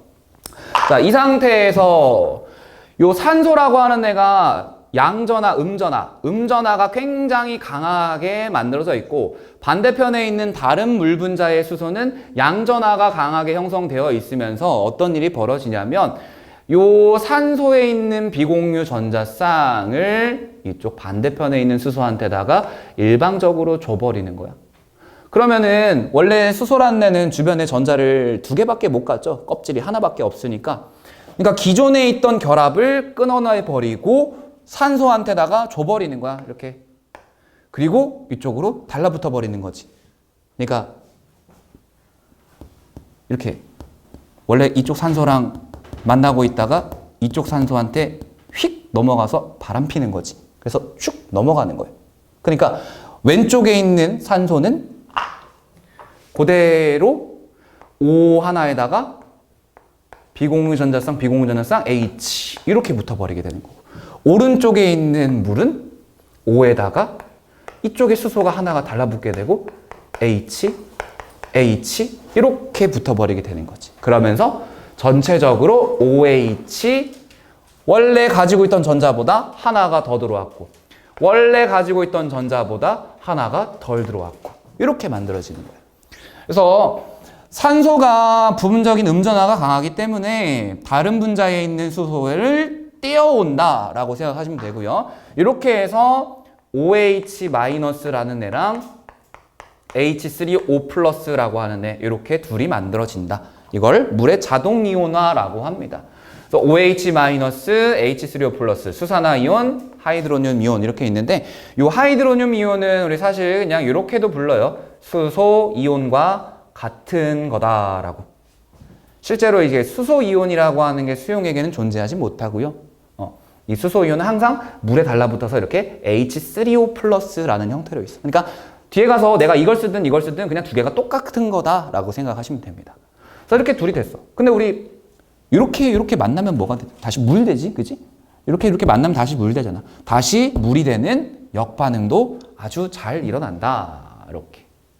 그래서 이 물의 자동 이온화 반응은 가역 반응이다 라고 보시면 돼요. 그러면 이 가역 반응도 반응의 속도가 있겠죠? 그지? 순수한 물이니까 순수한 물은 농도가 없잖아.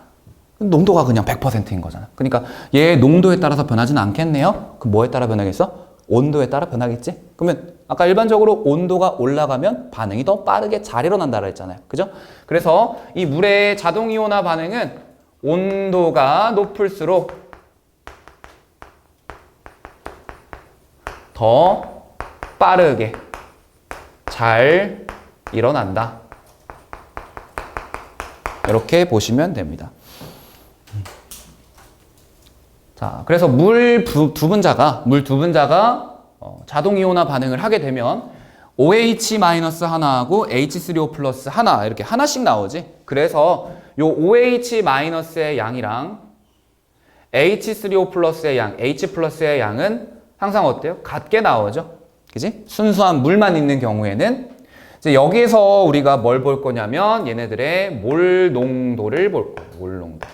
몰 농도는 일반적으로 물질의 몰수를 용액의 부피로 나눠줘서 계산하죠. 그지? 그래서 몰 농도라는 말을 계속 쓰기 그러니까 이제 앞으로는 기호로 어떻게 나타낼 거냐면 대괄호 이렇게 나타낼 거예요. 대괄호. 그래서 OH-의 몰 농도다라고 하면 이렇게 OH- 대괄호. H3O+의 몰 농도다라고 하면 OH 이렇게 대괄호. 이렇게 나타낼 거고요.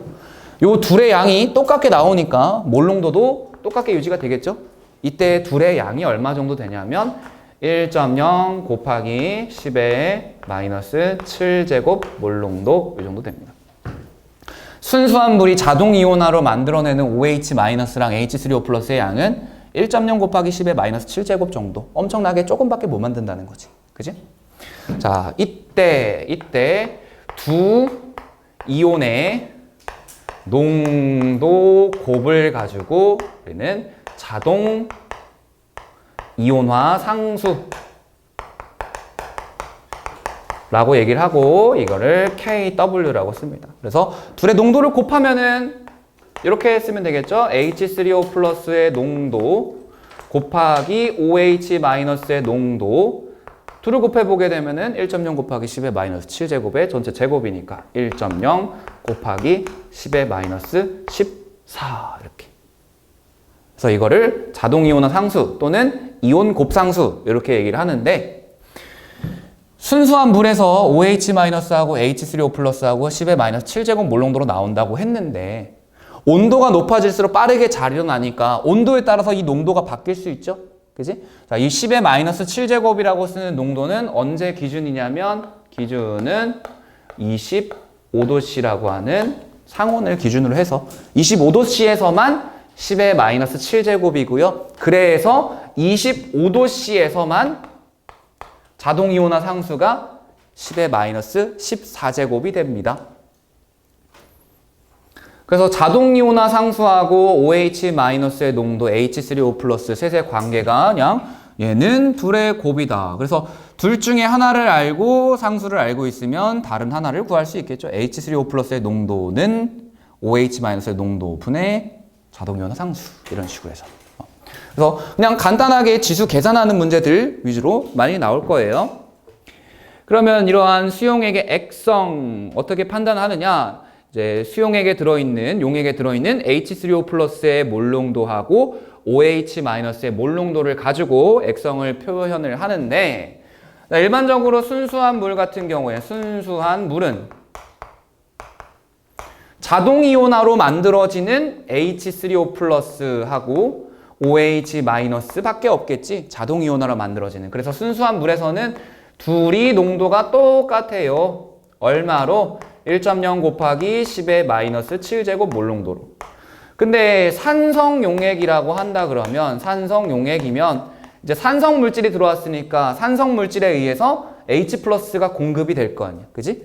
H+가 막 공급이 되니까 H+, 즉 H3O+의 양이 점점점 늘어날 거고 반대로 OH-의 양은 점점점 줄어들어서 둘의 관계가 이렇게 나오겠습니다.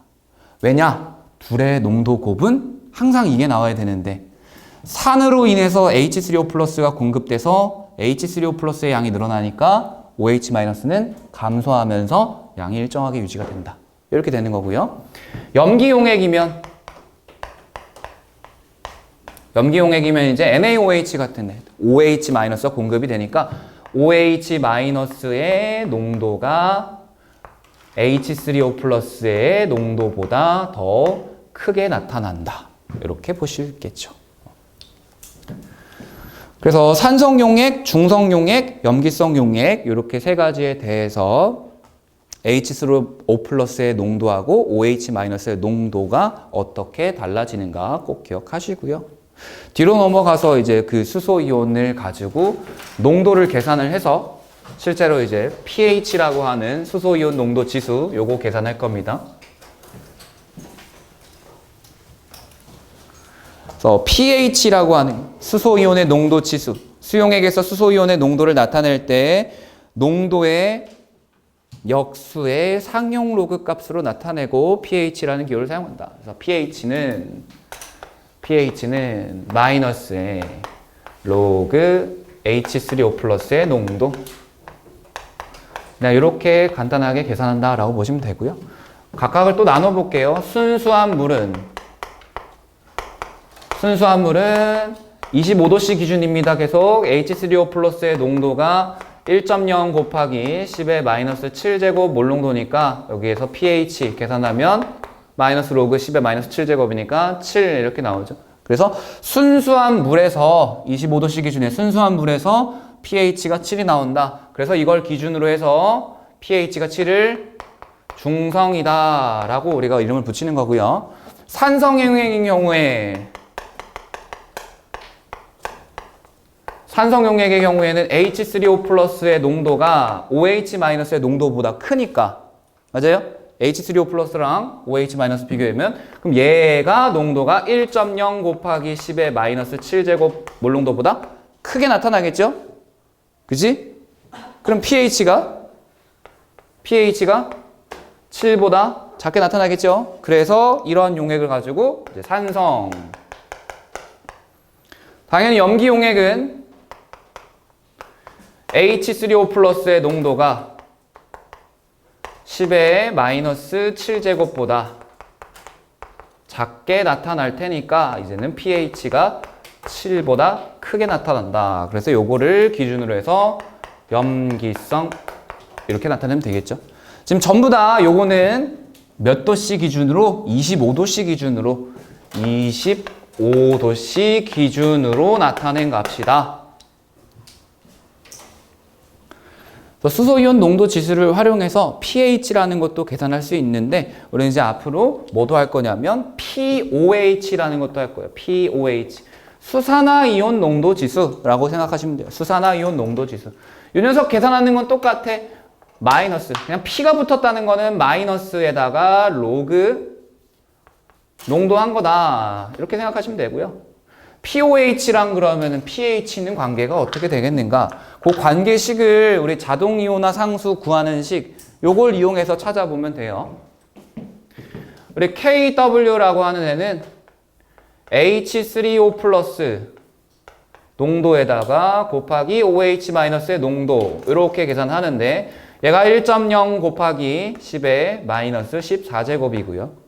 요 식에다가 양변에 전체 그냥 마이너스 로그 취하면 얘가 이렇게 되겠네요. 마이너스 로그의 H3O 플러스 농도 더하기 마이너스 로그의 OH-의 농도 는 마이너스 로그의 1.0 곱하기 10의 마이너스 14제곱 이런 식으로 나타낼 수 있겠죠.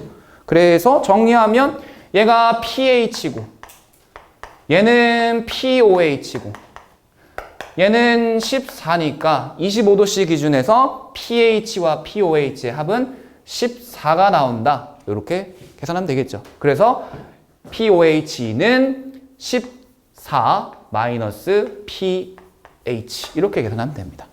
그래서 순수한 물에서는 pH가 7이니까 pOH도 7이 나오는 거고 산성에서는 pH가 7보다 작으니까 pOH는 7보다 크게 나올 거고 염기성 용액에서는 pH가 7보다 크니까 pOH는 7보다 작게 나온다. 이렇게 계산하면 되겠죠. 그래서 pH하고 pOH의 관계 계속해서 지금 25도씨 기준으로 합니다. 25도씨 기준으로 했을 때 KW가 10의 마이너스 14제곱이기 때문에 이렇게 양변의 마이너스 로그 취해서 pH와 pOH의 합은 14다. 이렇게 계산하시면 됩니다. 여기까지는 그래도 산수지? 우리? 왜 뭐 있어? 고스 폭파 어? 고스 폭파 모드라고? 버튼 어디에? 여기 네가 쓴 거 아니야? 아니에요. 왜 폭파해? 이거 누르면 폭파해요. 그럼 나 실업자 돼. 아니다. 나 대치동으로 가면 되지 뭐. 대치동 수업 가면 되는. 그래도 안 돼. 실업자 돼, 실업자. 나 실업자로 만들 거야? 뭐라고요? 날 실업자로 만들 거야? 폭파하면? 큰일 나. 폭파하면 큰일 나. 그래서 지금 우린 계속 25도씨를 기준으로 보고 있죠. 이따가 25도씨가 아닌 다른 온도를 기준으로 볼게요. 수용액의 액성과 pH, pOH를 보면 산성용액은 H3O 플러스의 농도가 더 크고 OH-의 농도가 작기 때문에 아까 정리한 대로 pH는 7보다 작지만 pOH는 7보다 크게 나타난다. 이렇게 되고요. 중성용액은 pH하고 pOH가 둘 다 똑같이 7이 나오고 그 다음 염기성 용액은 pH가 7보다 크니까 pOH는 7보다 작다. 이렇게 나오는 거죠. 그래서 거기 뭐 몇몇 가지 물질들의 pH, pOH 이렇게 있는데 배터리액, 레몬, 바나나 여기까지가 다 산성이고요. 증류수는 중성, 혈액과 하수구 세정제, 비누 등등등은 염기성을 띈다. 그래서 이런 pH를 측정하는 거는 pH 미터기라 그래서 하이드로늄 이온의 양에 따른 전기 전도도를 측정해서 정확하게 소수점 둘째 자리까지 구하는 게 있고요. 아니면 pH 1부터 14까지 연속적으로 색깔이 변하는 pH 시험지라고 하는 걸 이용해서 구할 수도 있다. 뭐 중학교가 아니니까 뭐 pH 시험지 색깔별로 나오는 거 색깔 안 나오겠지. 그냥 빨주노초 파남보 이런 식으로 변해요. 그럼 옆에다가 우리 25도씨가 아닌 상태를 한번 그냥 간단하게 정리를 해 볼게요. 뭐 아무 데나 쓰세요. 거기 위에다가 쓰시는 게 좋을 거예요. 밑에다가 한 두 가지 유형을 쓸 거니까. 뭐 예를 들어서 50도씨를 볼게요. 50도씨.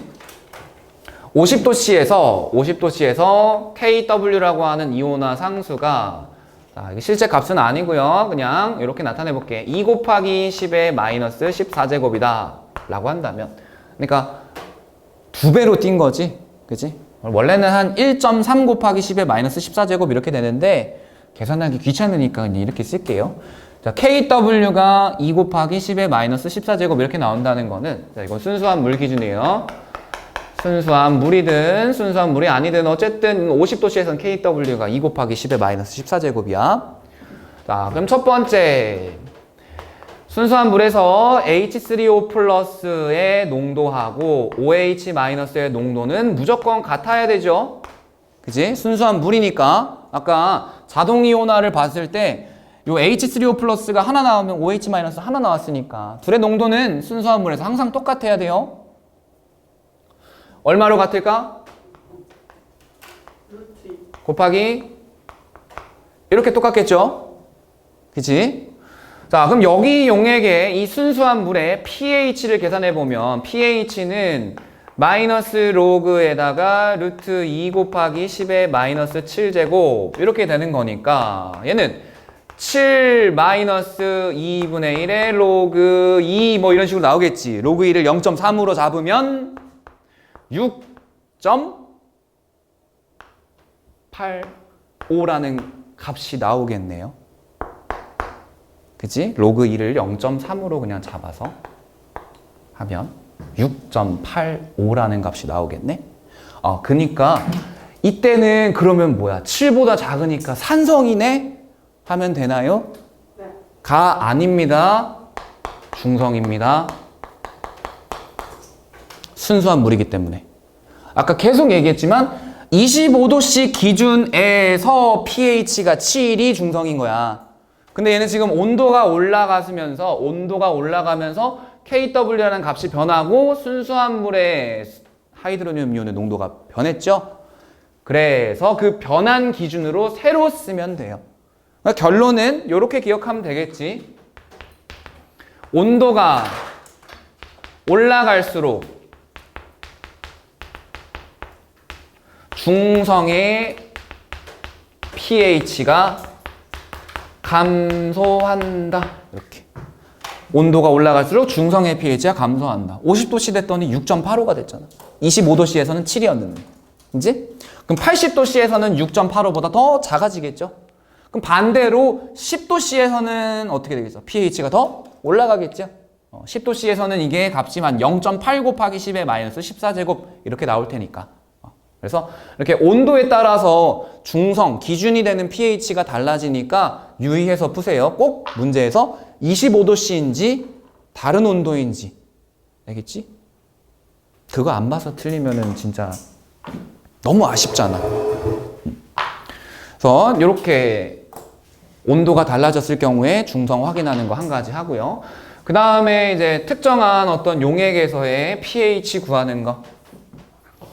뭐 일단은 첫 번째, 어떤 특정한 산이든 또는 염기, 용액의 몰 농도를 주어진 경우,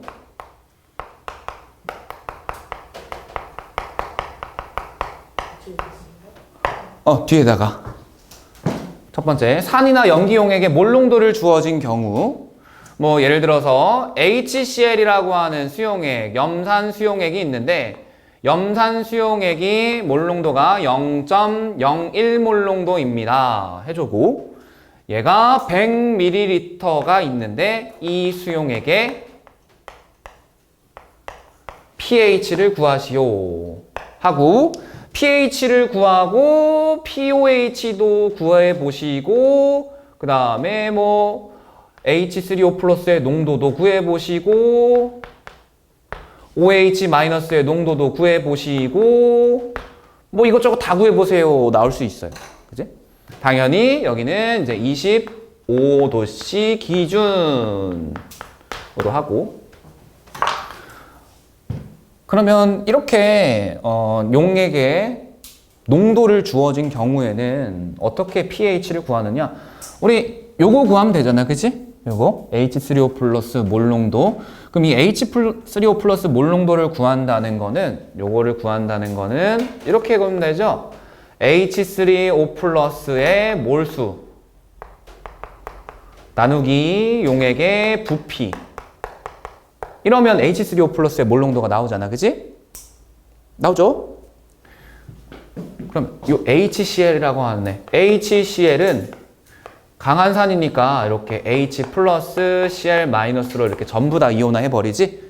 그러니까 요 HCl이 100개가 있으면 H 플러스도 100개 만들어지고 얘가 1000만 개 있으면 얘도 1000만 개 만들어질 거니까 우리는 요 HCl이 몇 몰 있는지만 구하면 H 플러스가 몇 몰 들어왔는지 계산할 수 있겠죠? 그러면 몰농도하고 부피가 주어진 경우에 몰농도에다가 부피를 곱하면 용질의 몰수가 나오지.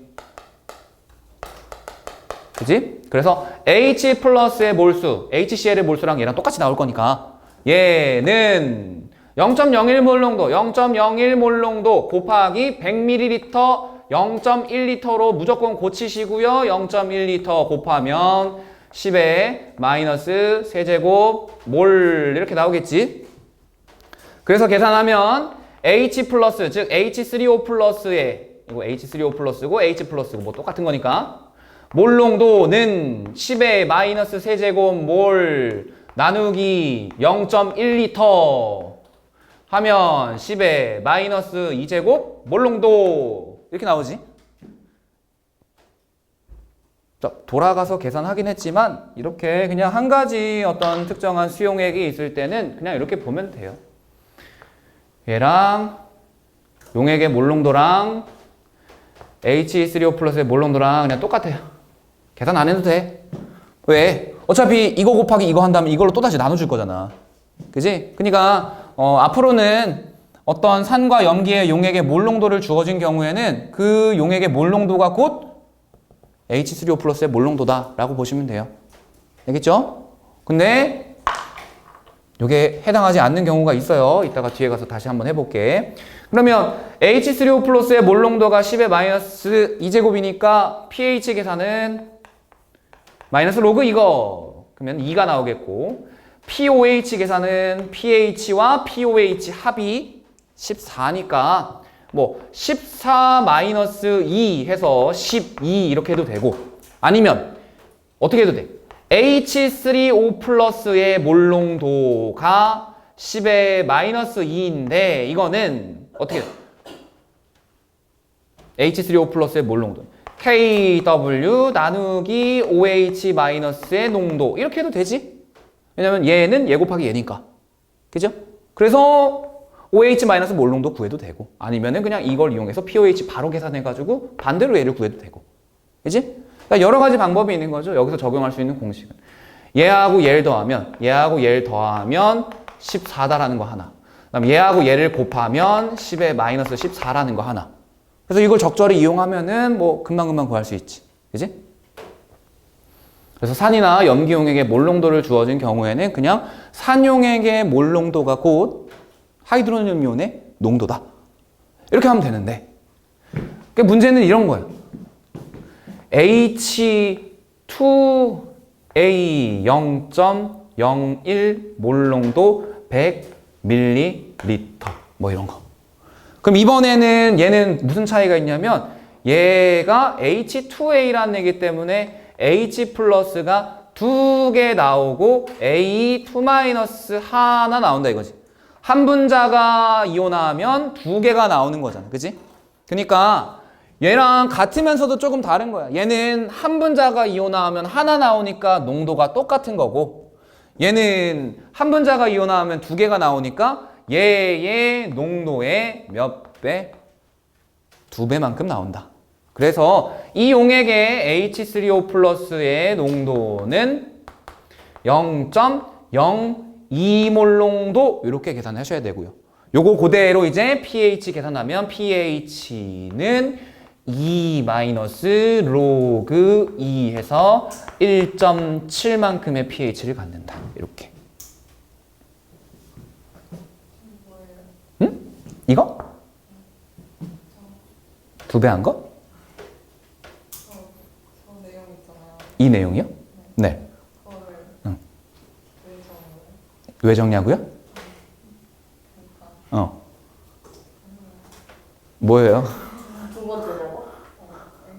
이거 1번, 2번. 선생님 아까 두 가지. 아니 1번인데 아까 산용액이나 염기용액이 몰롱도 주어진 경우에는 그건 그대로 용액의 농도 쓰면 된다 그랬잖아. 근데 그렇게 쓰면 틀리는 유형이라고 이거는. 그 2번이 아니에요? 2번은 아니고요. 산과 염계 용액의 몰롱도를 주어진 경우 똑같은 경우인데 이거는 H가 하나 나오는 애기 때문에 똑같은 농도를 쓰면 되는데 얘는 H가 두 개가 나오는 애기 때문에 그냥 똑같이 0.01 몰롱도 하면 틀린다고. 그러니까 조금 다른 거라고. 그러면 똑같이 적용하면 H3A 같은 경우에는 3배 하면 되는 거지. 그지? 그러니까 이런 식으로 변형된 것들도 충분히 나오니까 알아두시고요. NaOH가 들어가도 마찬가지야. NaOH는 이제 하나당 하나의 OH 마이너스 나오니까 그냥 그대로 하면 돼요.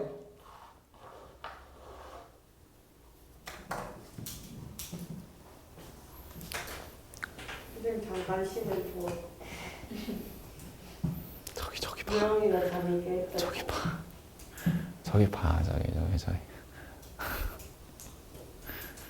이제 갈 때 되면은 팔 깬다. 이제 쉬는 시간 되면 팔 깨고. 안 쉬어요? 하던 거는 마저 하는 게 낫지 않아요? 1번이 끝났잖아요. 2번이 끝나야죠. 아니 2번은 안 했잖아요. 2번. 2번 끝나면 끝날 때 얼마 안 됐다고. 끝까지 하고. 2번은 5분이면 끝나요. 그냥 이왕 이렇게 된 거 그냥 쭉 하고 끝내지 왜? 싫어. 여기 내 교실인데? 여기 내가 왕 아니야? 선생님, 네. 배울 때는 학생이 주인공. 그래 알았어. 쉬어요. 5분만. 또 두 번째 유형을 봅시다. 두 번째는 이제 어떤 거냐면 내가 용액을 제조해서 제조한 용액의 몰롱도를 계산해서 그리고 pH를 계산하는 거. 뭐 이런 것들이 있어요. 제조하는 거야. 뭐 예를 들면은 이런 거. NaOH를 가지고 NaOH 고체를 4g을 넣어서 만든 수용액 100ml의 pH 이런 거. 제조한 용, 그 안에 NaOH 4g을 땀차. 뭐 드시려고. 이거 끼고? 원래 이거 피고 먹잖아요. 이거 거 먹는다고? 먹방을. 맞아요. 아 맞아. 막 사람들이 양념치킨 먹는다. 근데 나는 뺐으면 좋겠어. 왜? 왜? 좀 더럽잖아. 왜 더러워? 그냥 맛이 없을 거야. 이거 되게 더러워 이거. 이거 근데 요리할 때도 다 그거 끼고 왔던데? 이거 라텍스 장갑인데 이거 고무 이게 별로 좋지도 않은 건데 이거? 요리할 때도 맞아 좋겠어. 막 이런 거 할 때도 좋지는 않은데? 수술할 때도 그거. 수술할 때는 이건 아니지. 수술할 때 이거랑 좀 다르지. 수술할 때는 이거랑 다르지. NaOH 4g을 넣어가지고 만든 수용액 100ml의 pH 구하는 거. 그러면은 NaOH 4g이니까 수용액 만들어서 이제 몰롱도 찾고 하면은 끝나죠. 몰롱도만 찾으면 바로 구할 수 있으니까. 얼마일까요? 몰롱도. 일단 그걸 알아요. 몰롱도는 몰수 나누기 용액의 부피 이건데 몰수가 얼마지? NaOH 40g 화학식량이 40이죠. 40 0.1. 0.1몰 부피가 100ml니까 0.1L 이렇게 되겠다. 는 1몰롱도. 그럼 OH-의 몰롱도가 1몰롱도가 나오는 건가요? 아까 했던 거랑 똑같은 거잖아요. 이제 몰롱도를 구했으니까 NaOH 수용액 1몰롱도 100ml의 pH 구하시오. 이거랑 똑같은 거지. 그러면 OH-의 몰롱도 여기 OH-의 몰롱도는 1몰농도 이렇게 되는 거니까 POH부터 구하면 POH는 1. 네? 0. 그럼 pH는 14. 뭐 이렇게 되겠지. 그치? 요즘 들어서 가끔씩 이제 나오는 유형 중에 하나가 뭐냐면 이렇게 만든 용액 있잖아. 만든 용액. 이런 것도 나오더라고. 만든 용액인데 이렇게 만들었지. 그치? 지금 요 용액이에요. 요 용액을 가지고 뭐 했냐면 50ml를 취하여 500ml 부피 플라스크에 넣고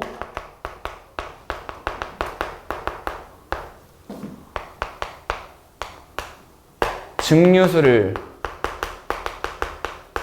표선까지 첨가한 용액의 pH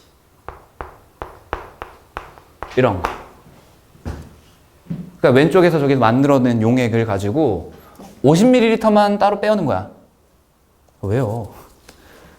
50ml만 따로 빼는 거야. 아니 요즘 수능 유형은 어떤 것도 나오냐면 100ml를 만들어야 되는데 잘못해서 120ml를 만들었어. 그래서 그거에서 40ml 뽑아다 쓴 다음에 40ml를 450ml로 만들었을 때 용액의 몰농도 구하시오. 뭐 이런 거 나온다고. 이거는 뭐 그에 비하면 양반이지 뭐. 100ml 중에서 50ml 취해서 500ml 부피 플라스크에 넣은 다음에 증류수를 표선까지 첨가한 용액의 pH. 그러면 하나하나 계산하면 되겠지, 그지?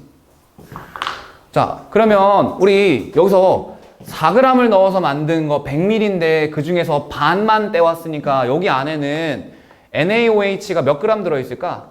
20g. 예? 2g. 2g이 들어있겠지, 그지? 그러면은 결과적으로는 이거지. NaOH가 2g 들어가 있는 500ml 용액이 되는 거지. 맞아요? NaOH 2g이니까 몰수로는 40분의 2몰. 그러니까 0.05몰. 이렇게 되는 거고요. 용액의 부피는 얼마? 0.5리터. 이렇게 되는 거지. 그래서 몰농도 계산하면 왜요?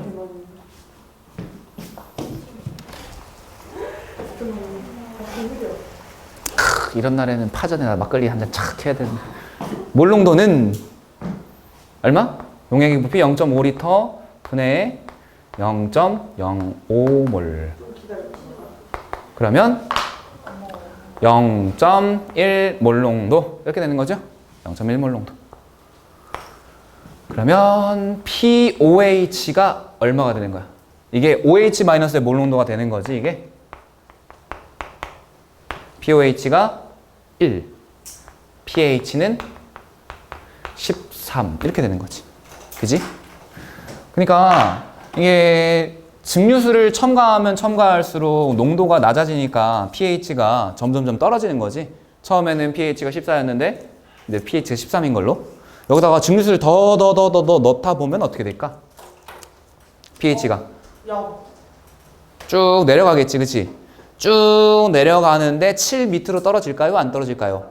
떨어지면 안 돼요. 근데 그게 제일 많이 틀리는 것 중에 하나가 뭐냐면 계산만 자꾸 하다 보니까 계산한 거대로 막 답을 쓰는데 처음부터 얘는 염기용액이었지. 그래서 아무리 증류수를 넣고 희석을 하고 희석을 해도 산성이 될 수는 없겠죠.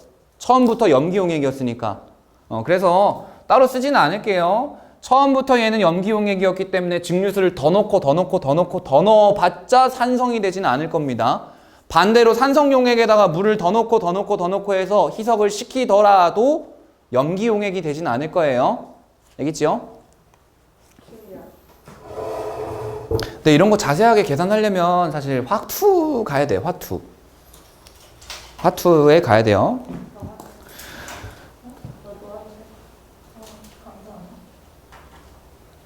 (19쪽) 문제 봅시다.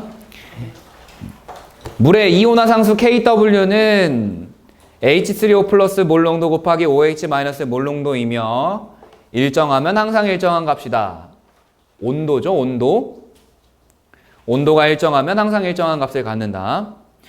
25도씨에서 탄산음료에 들어있는 H3O 플러스의 농도가 0.00001일 때 탄산음료의 pH는 0.00001이잖아요. 0.00001 10의 마이너스 5제곱이죠? 그러면 pH는 5.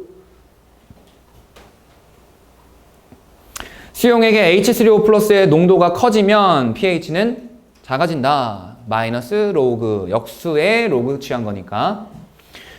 25도씨에서 용액의 pH가 7보다 크면 산성, pOH가 7보다 크면 염기성이다 라고 나와 있네요. 맞나요? 네.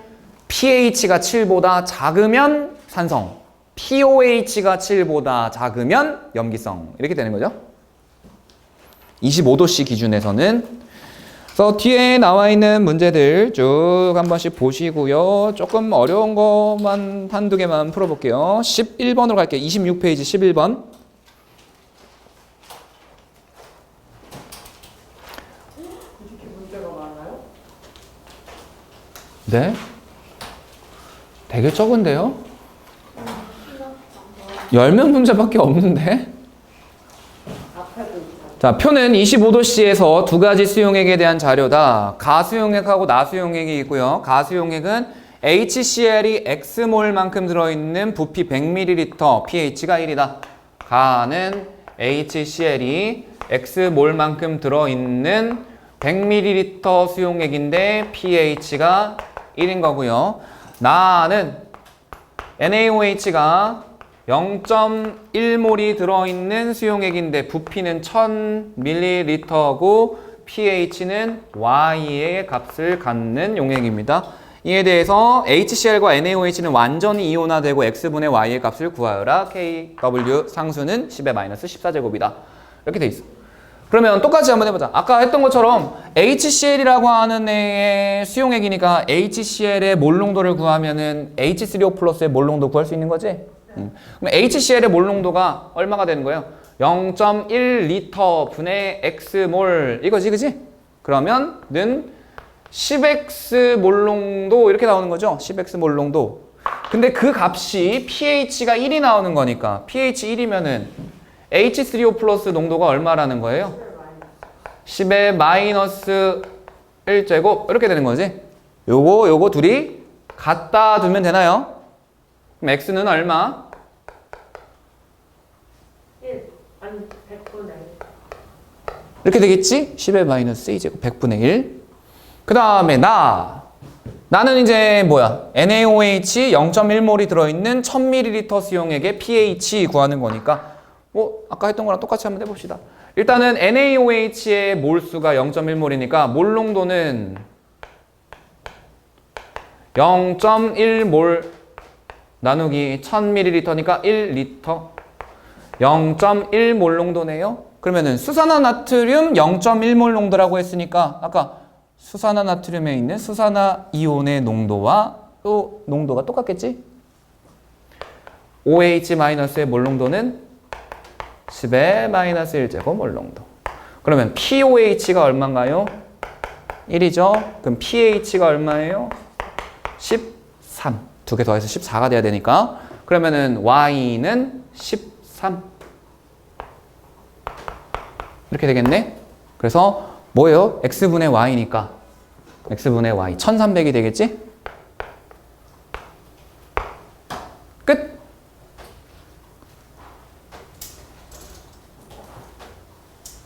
왜?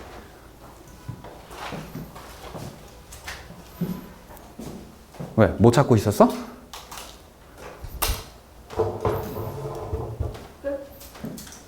치 아닌 시작. 12번도 해야지. 아닌가요? 12번도 해봐야 되지 않겠어? 이거 되게 어려워 보이는데? 25도씨에서 0.1몰 농도 염산 100ml가 담긴 비커에다가 X를 100ml 넣어서 혼합용액 나를 나타내는데 pH가 3이래. 가에서 OH-의 몰수와 나에서 H3O 플러스의 몰수를 구하래. 뭐 이렇게 나왔는데 되게 어렵지 않아? 그냥 이 정도는 너무 쉬운 건가?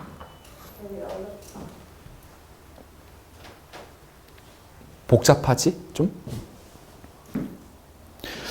얘는 그러면 어떻게 접근해야 될까? 일단은 우리 몰농도가 아닌 몰수를 지금 계산해야 되는 거잖아. 그치? 몰수를 계산해야 되는 거니까 몰농도 구한 다음에 부피를 곱하면 몰수를 구할 수 있다. 이렇게 접근하면 되겠죠? 그러면 몰농도부터 먼저 일단은 구해 보는데 지금 구해야 되는 게 가에서 OH-의 양을 찾아야 되고 가의 OH- 그 다음에 나에서의 H3O 플러스 이걸 찾아야 되지요. 근데 나에서의 H3O+의 몰은 쉽게 구할 수 있는 게 이 나라는 용액이 지금 pH가 얼마라고 주어져 있냐면 pH가 3이라고 주어져 있어. 그러면은 이 용액의 H3O+ 몰농도는 10의 마이너스 세제곱 몰농도다. 이렇게 되는 거죠. 근데 우리 몰농도에다가 뭘 곱하면 몰수를 찾을 수 있다. 몰농도에다가 부피 곱하면 몰수 찾을 수 있잖아. 그러면 이 나 용액의 부피만 보면 되네요. 부피가 얼마죠? 문제에서 구할 수 있게 나와 있어요. 혼합 용액의 부피는 혼합 전 각수 용액의 부피의 합과 같다. 나는 지금 오른쪽에 있는 비커. 혼합한 상태의 비커잖아. 그러니까 나의 부피는 100ml, 100ml, 200ml 이렇게 해야 되겠죠? 두 개 합쳐서 혼합 전은 100이었으니까 혼합 후에 200이 돼야 되겠지. 그래서 이제 그거에 보면은 H3O+의 몰수는 10의 마이너스 세제곱 몰농도 곱하기 부피 0.2리터 이렇게 하면 되고요. 얘는 2 곱하기 10의 마이너스 4제곱 몰 이렇게 되겠네. 그래서 일단은 나의 H3O+의 양은 찾았고 그럼 이제 가의 OH-의 양만 찾으면 되겠네요. 가의 OH-의 양은 우리 여기 보니까 0.1몰 농도 HCl 100ml래. 0.1몰 농도 HCl 100ml. 그러면 OH-의 양을 찾아야 되는 거니까 OH-의 몰 농도 찾은 다음에 부피 곱하면 계산 가능하겠다. 그럼 OH-의 몰 농도를 찾아야 되는데 얘는 지금 산용액이니까 일단 먼저 H3O+부터 찾고 그 다음에 찾아보자. 얘 H3O+의 몰 농도가 얼마가 되죠? 0.1. 아까 했던 거랑 똑같아. 0.1몰 농도 염산수용액 100ml 안에는 H3O+가 몰 농도 똑같이 들어있다. 그냥 0.1몰 농도니까 10의 마이너스 1제곱 몰 농도. 그러면 OH-의 몰 농도가 곧바로 나오네요. 둘이 곱해서 얼마 나와야 되니까? 10의 마이너스 14제곱 나와야 되니까 얘는 10의 마이너스 13제곱 몰 농도 이렇게 나오겠죠? 그러면 이제 여기다가 뭘 곱하면 부피를 곱하면 OH-의 몰수가 찾아지겠네. OH-의 몰수는 10의 마이너스 13제곱 몰 농도 곱하기 이번에 가의 부피만 곱하면 되는 거죠. 0.1리터 두 개 곱하면 10의 마이너스 14제곱 몰 이렇게 되겠네.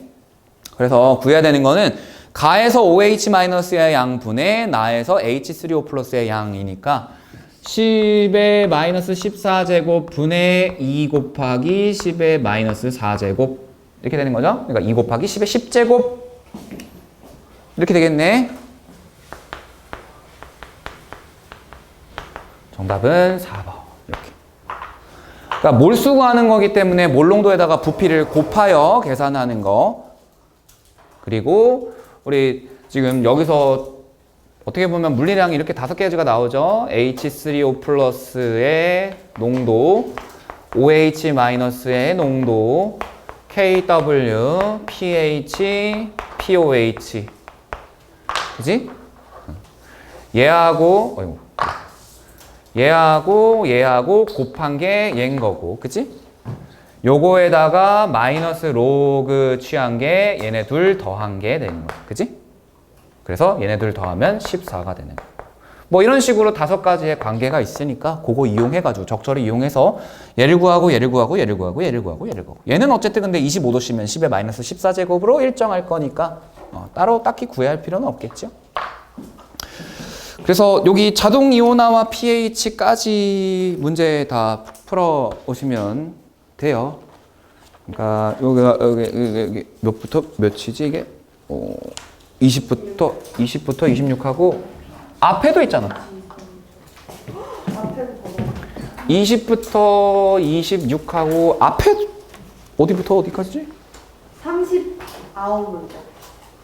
몇 개 없네. 쟤는 왜 한숨 쉬니? 이제 너 뭘 했다고 한숨 쉬니? 5에서 15로 5에서 15 5에서 15랑 응?